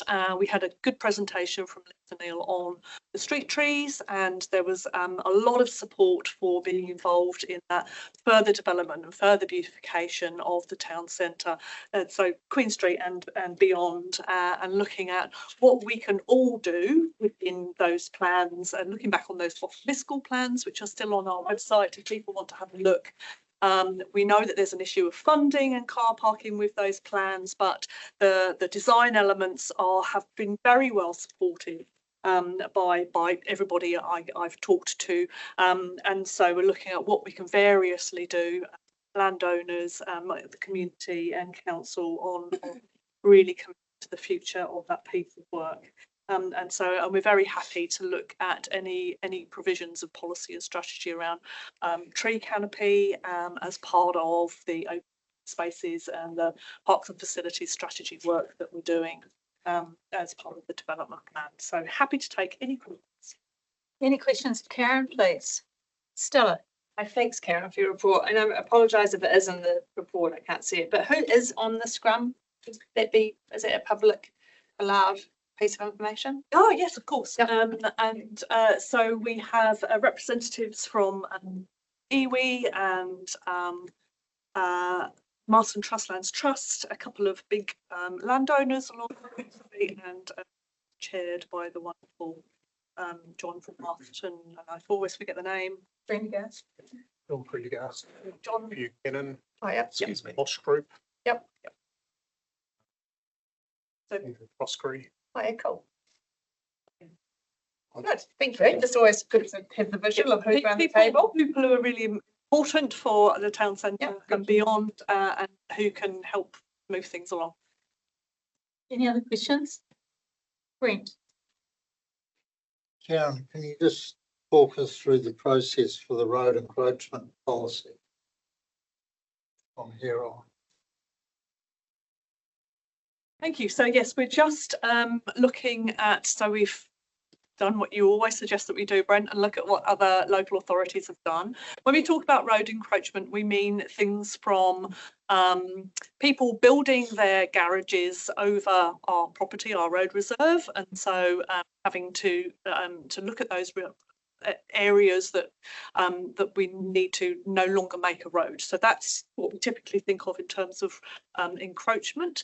We're looking here around things that are actually much more attractive and interesting. And areas where people have come to council to say we'd like to put some tables and chairs. There might be a restaurant or a cafe, or they want to build out on particular areas, and it's mainly around our road reserve, so the pavements, but also like park areas and things like that. So looking to have a comprehensive and consistent policy and process around when we will look at those types of applications, and then how we process those types of applications. So we have done lots of work on the development and drafting, and I'm looking at Matt now to see how far away we might be on coming to council with some of that information. I think there's an intention to bring it back to council at the May 13th or 15th meeting. So the next That's what I was after. Yep. Just being really clear about what it is. Thank you. Any other questions? Recommendation is that we receive the update from Strategy, Policy and Governance. Do I have a mover, please? Councillor Bowyer, and seconded by Councillor Goodwin. All those in favour, please say aye. Aye. Against? Carried. Meeting reports from Councillor Stella. Yes, sure thing. So I'm the representative for council on the Tiafina Community Hub Board. We meet monthly. We have a new chair there at the moment is Andrea Jackson. So she was recently appointed, actually last year, but we've already had our first meeting. So that is a very busy place supporting our community on the east side of town. There's a lot of collaboration within the group through Koti Aroha, the childcare centre down Johnson Street, and also the east side community, Lakeview School. So yeah, and then Trust House as well, with all their housing development going on within the east side, is proving, obviously very, very positive. And they now have a representative from Trust House there at the hub each, I think maybe once a week, once a month, to just talk about the housing, etc. around there. So things are going well. They have been recently supported greatly by quite a substantial donation from Rotary, Marsden South Rotary, to help fund further tutors, etc. within the space. So yeah. If you haven't been to Tiawhina Community Hub, please go down there. Wednesday is difficult for us councillors, but are the busiest days with activity, but they are open Monday to Thursday, and I would advise any of you, if you haven't been, to pop down and say good day, but it's a wonderful asset for our community, and they're doing great stuff. Thank you. Craig? I'll give 3 quick reports. First of all, Waipa Road Safety Council, we had our quarterly meeting, which was acknowledged the work AJ and his team had done around reorganising how our financials are reported. They've been for the layperson, they were quite hard to get your head around, and just acknowledge the work that was done there. And also good. Also, we had a regional transport committee meeting yesterday, and that was just around variation to the RLTP, and that was just around ensuring that the work that's looked done on the Terrace Tunnel and the other one going out the airport was part of that. Strategic framework. Interestingly, there wasn't a measure for what they call journey time variability, okay? And that's basically a measure of productivity. So that is now going to be included going forward. We had a Metlink update as to how their patron is going, and there's anecdotal evidence suggests that already train patronage has increased substantially with the issue around fuel. And Kiwi Rail gave us an update, and are hoping to make an announcement pretty soon as to the depot up here for maintenance. Y+T that was brought up. So we've gone through our meetings, we've interviewed potential board candidates, and that will be coming out in the next little bit. And our next meeting on that is around our first workshop and talk about the statement of expectations. Thank you. Warika? Kia ora, it's whānau. I just want to give an update on the Youth Council. We have had, I was able to be part of the interviewing group. And yes, like was reported, we had 14 wonderful youth come and join. That was a cool day actually, because they did like little challenges, which gave them a little bit, more fun and enjoyment, I think. I have had children be part of the Youth Council before, and I don't think they've had that much engagement. So mihi to Kelsey and the team and Deborah for doing that. But they also had a follow-up meeting on the 19th of March at the Youth Hub, which was quite cool to be at the Youth Hub, utilising that space, looking out onto the skate park, and there was a lot of kōrero amongst the youth saying, oh, is this the Youth Hub, and this is where we can hang out, and this is what we can book, that kind of stuff.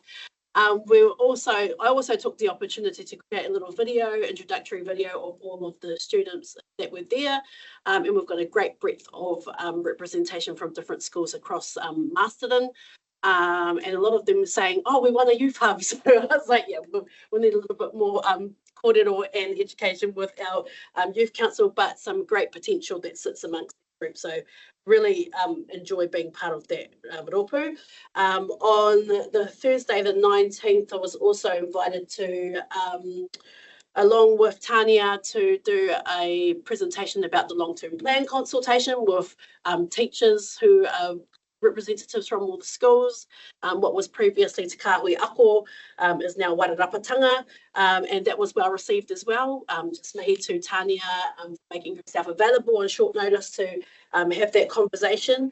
And I've been invited again to a follow-up hui with Fiona Pa, who are having their AGM on Friday, and have asked for me to come along and have a little bit of a kōrero with them about some of that stuff as well. So yeah, it's been a busy little while, and yeah, just really enjoying it. Oh, also our Tuia rep, Rose Haida Harmon, is very excited. Took a few photos while she was down at her first wānanga, and we're just scheduling to have that follow up with Mayor and Deputy and the CE at some point. I think there's a date that's been scheduled, so Yeah, kia ora. Thank you. Any other reports? No, we'll take those as read. And then my mayor's report, I've just put the meetings in there for the last few weeks, a little lighter than usual because I was away sick for 2 weeks, but I'd like to acknowledge Craig while I was unwell. So thank you very much. I appreciate that. It's a bit of a relief knowing I can count on you. I just want to pick up just 4 things in the mayoral activity. One was New Zealand Post meeting, where you may or may not be aware that Kurupuni has retained some of its services. Good. So I met with the New Zealand Post. Some feedback has come back as to why we didn't go to bat for Opeki or Renal, but the fact is they didn't actually appeal the closure decision. So whereas Kurupuni did, so we were able to, we acknowledged support when the announcement first came out, but we also then, because Kurupuni appealed the New Zealand Post decision, we were able to support them by providing more information, meeting with New Zealand Post, giving them demographics and reasons why the service should stay open, and partner them to get not the actual result that we all wanted, but it's a compromise. So I just wanted to touch on that. I met with Kia Hakinakina and Nuka Ora, and I just want to express my personal support for them wanting to do a regional sports spatial strategy. I feel there's a lot of sports clubs in the Wairarapa who are struggling with funding, who instead of it being about participation, it's about often property management and working bees. Some sports are increasing in membership and interest, some are declining, and we, you know, as a council, we've got our own sports facilities and sports fields, and I just believe that it's very worthwhile for the region to come together with a plan as to what may be needed for the future and to rationalise that, because we do know that some clubs are struggling. So I think we need to have a future strategy for that. So I just want to stress my support for Nukaura when they come back to us as a council to support a funding agreement for a regional spatial plan. I'd like to congratulate the Golden Shares on an amazing event, their mahi and their work and the volunteers and participation. I thought the town was buzzing. It was exciting to be a part of it and to partner with them once again. And also well done and congratulations to the Eastside Festival organisers too. It was also a great day. But the focus for me currently is on pressing on with our capital works, the CBD, the library, finalising our options for increasing our water storage, which we know was probably the #1 election issue for our community, and the next phase of the town hall build. It's really exciting, got a lot on our plate, but we need to deliver on our promises. But also too, I think it's really important to get the work done for our Marsden ratepayers and residents while we're in a position to get it done, and also while conversations are going on about simplifying local government and as to what that actually means. We are at the table with all the territorial authorities throughout the Wellington region as part of these discussions. Wellington, which we're grateful for, has committed resources to working through the detail on this for the entire region, investigating costs and options and structure possibilities, and we will be feeding into that work as the information is collated. So there is no commitment. This is the early discovery phase, but it's critical that we're part of that Wellington regional conversation, given especially that the central government has signalled some possible changes with regards to regional council services. But while these talks are going on, we need to get on with what Marsden needs, what we've promised, and we need to deliver it. So that's my report. Can someone move that my report be received? Councillor Boyer, seconded by Gary. And I'd like to thank everyone, and we'll move. Oh, sorry, we need to go back to the delegations register. Yep. Sorry, yes, I did have that on my note. So if you can go back to that, which we had some ask for a bit more further information. Page 42. So Harriet's just going to put up point 8.1. Harriet's just going to put up the contract and expenditure commitment delegations to the chief executive, so you can see how they all fit together. Because you're absolutely right, councillor, that it can be quite confusing and looking at something in isolation. So you are absolutely right to ask the question of how does that play out within particular projects and contracts. Is it up there? I might sit down so that I don't stand in anybody's way.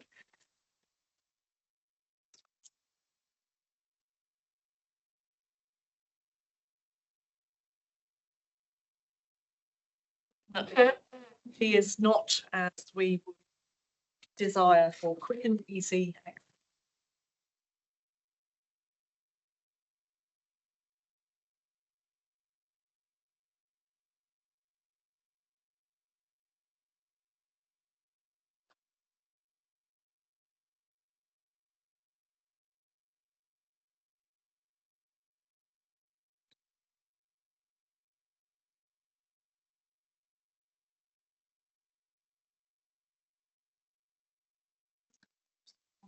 .2. So 6.2, what the delegations register in front of them.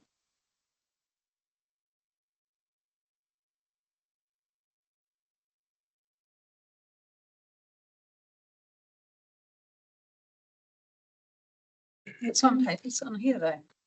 Just so that we can go through it. So it's on page 67 of the delegations register. If we go to the third box down, the unplanned expenditure, this is the proposed increase. It looks at unplanned expenditure within an overall existing budget, or next year's budget, looking into next year's budget. So what is it, page 67? Yep. Yep. Right. Okay.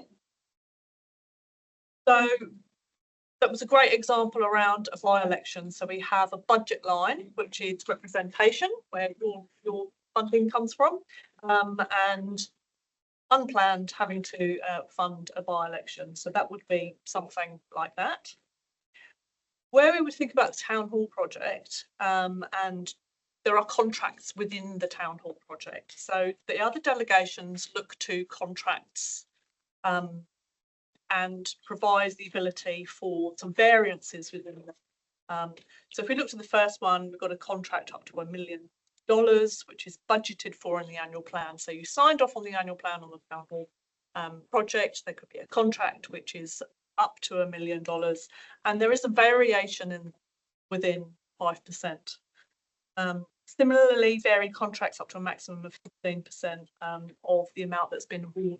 So they have been gone through a slightly different process, but they're a contract that then needs some sort of variation. Then we have the unplanned expenditure in emergency events. I think we've just gone through that, so we know what that looks like.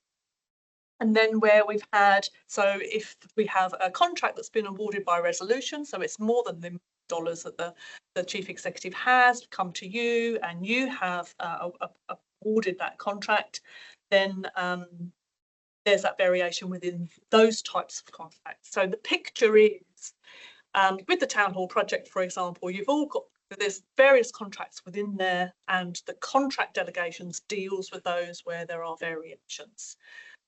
The unbudgeted expenditure could be within the town hall project. So for example, we were excavating and found that there was a World War II bomb in the area, completely unplanned for. It's not going to be something that we can vary somebody's contract in. That could be unplanned expenditure. As I said before, the chief executive, if it's an emergency, we'd look to that emergency provisions. Could we wait 6 weeks for another council meeting? Should we just get on and do it? There could be something like that, but the chief executive will choose whether it's actually appropriate to exercise that delegation, or really we could come to council for approval on those things. So it really does depend on what it is. Like the by-election, we wouldn't wait to come to council and say, can we please put on, because we're going to have to do it, right? And so that's where that delegation sits. But if it's something that's that we know that the council would actually rather have its eyes over, then the chief executive will probably be prudent and not exercise that. I think it's So they're the different categories of contracts, budgets and the variations within those. Did you want to add anything? I was just going to add in terms of the 250 for unplanned within a project, and that it's not, the question was whether you could split it in 25, 125, so it's all under the 250. No, that wasn't my question. Oh, but it's up to means that it's not cumulative. So it's an individual, and you can't be splitting. But also note that anything that's above 50,000 that's approved under the unapproved expenditure will be coming and be separately noted in the financial risk and assurance quarterly report as well, any instances of that. So you'll see items that fit between the 50 and 250 will be being noted at the financial risk and assurance committee. That's part of the policy as well. That to me is retrospective. It's already happened in terms of the spending taking place. And with all due respect, I don't think the by-election is a good example. That's something that's just come up out of the blue. It's one specific thing, which of course has to be funded. We know it's coming up. We know it's not free. We know that it's going to have to be a council funded project, but I still haven't got clarity about within a large project, the ability of the CE to multiple times go up to $250,000 for under his own, well, no offence, Kim, under his own discretion without coming to council. And if you've got 3 of those, thank you, Gary Cavill, for mentioning the importance of rates before. 2 of those is 1% of rates, $500,000. And I also would like Waireka's question to be, you may have been doing this as well, but to get that evidence of how this has actually been used, 150,000 in the past. What's an example within a project, not the by-election, but in a project where it's happened? Because if there's not lots of examples, I don't see the increasing it to $250,000. And I do feel that multiple potential times of going up to $250,000 is a significant amount of money. If it's $150,000, that's fine, because that's the way it already is. It's a significant amount of money, even with the CPI since 2019 when it was last reviewed. That's not going to bring it close to $250,000 when we talk about increased costs. So I would approve all parts of this, apart from the increase to $250,000. Can I just circle back then, just on a couple of the things that you said? So within a project, it's highly likely within a project that the project has been broken down into contracts. And then the contract provisions within here, you can't go more than a contract, more than 5% to 15%. Completely unexpected things within contracts, like a World War II bomb, and they're not going to be covered by a contract. So that delegation could sit in there, but it's very unlikely. The unplanned expenditure is generally aimed at those things where it's an ongoing budget item. An animal, you know, we've got the animal control services, for example, there's an amount of budget in there. If something completely cropped up that was out of the ordinary, that we hadn't foreseen and that we had to do it, then that's the sort of thing. So the by-election was part of the representation budget. So it's those BAU type budgets that these things can crop up in. So contracts variations are largely what we're talking about within, for example, town hall budget or other big projects. So that we can move forward on this, Tim, would you like to make a recommendation on an adjusted figure? Yeah, I'll just leave it $150,000. That would be my recommendation. So it doesn't even have to be part of the recommendation at all. And that's still a significant amount of money for a person to have the discretion to spend without the oversight of governance. And I do respect what you said before, AJ, and it is in the financial, audit and risk, but it is retrospective. It's already happened. So would you like to do if you go to page 42? Oh God, watch page. Page 42.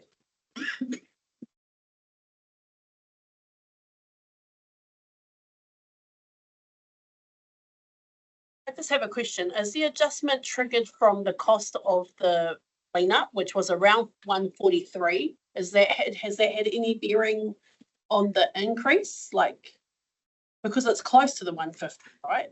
So no, it was simply that we had that this was last reviewed, and that was a question that we, it hadn't been reviewed since 2019. We've moved on with things like our procurement policy, as you know, that we've increased budget lines within there and delegations within there because things have got more expensive. So 250 was what we deemed to be an appropriate level that would still give oversight, that would allow the efficient operation of the council. But I totally accept this is your decision. If 250 is too high, it's making I similar won't changes. lose any sleep if you don't increase it. It seems an administrative thing. I don't, it really doesn't even cross my, Maharangi? it's not. I think Veronica was going to ask the same question. So what are the other councils doing? Like when you said it was a number that we made a decision on, what factors did you consider in making that decision? increases relevant to our provisions. Other councils are organised in totally different ways and are larger, have more budgets. It would take a lot of work to actually go down and do an assessment for something that, as Kit says, is largely administrative. It's your comfort factor. So it appears that it's neither here as far as changing it. So I'd like to move on from this. So if Tim, would you like to make a recommendation? This is part A. So if you look at the recommendation in the report that council approves part A, this is point 1. Have you got that in front of you on page 42? I've got the recommendations. Yep. Where's part B? Number 1. Part 4, yep. Yeah, so this is part A. So Karen, can I just have your guidance here, please? To make that change, can Tim move part A, but just say with leaving the proposed increase to financial delegation in 6.2 at 150. 150,000. Okay, you happy with that, Tim? Yeah, I am. Okay, so do you want to move that recommendation and the other points? And then I can second it. Seconded by Councillor Lennox. All those in favour? Aye. Against? Carried. Thank you. Thanks, Tim. Thanks, Karen. Now we will move out. We'll finish the open meeting. Thank you very much. Thanks to those members of the public and WTA attending. And we will break for 5 minutes and move into public excluded. Resolved. Pardon? Don't you resolved? We resolved to move. Can I have a mover, please, Craig? Seconded by David. All those in favour? Aye. All right. Thank you.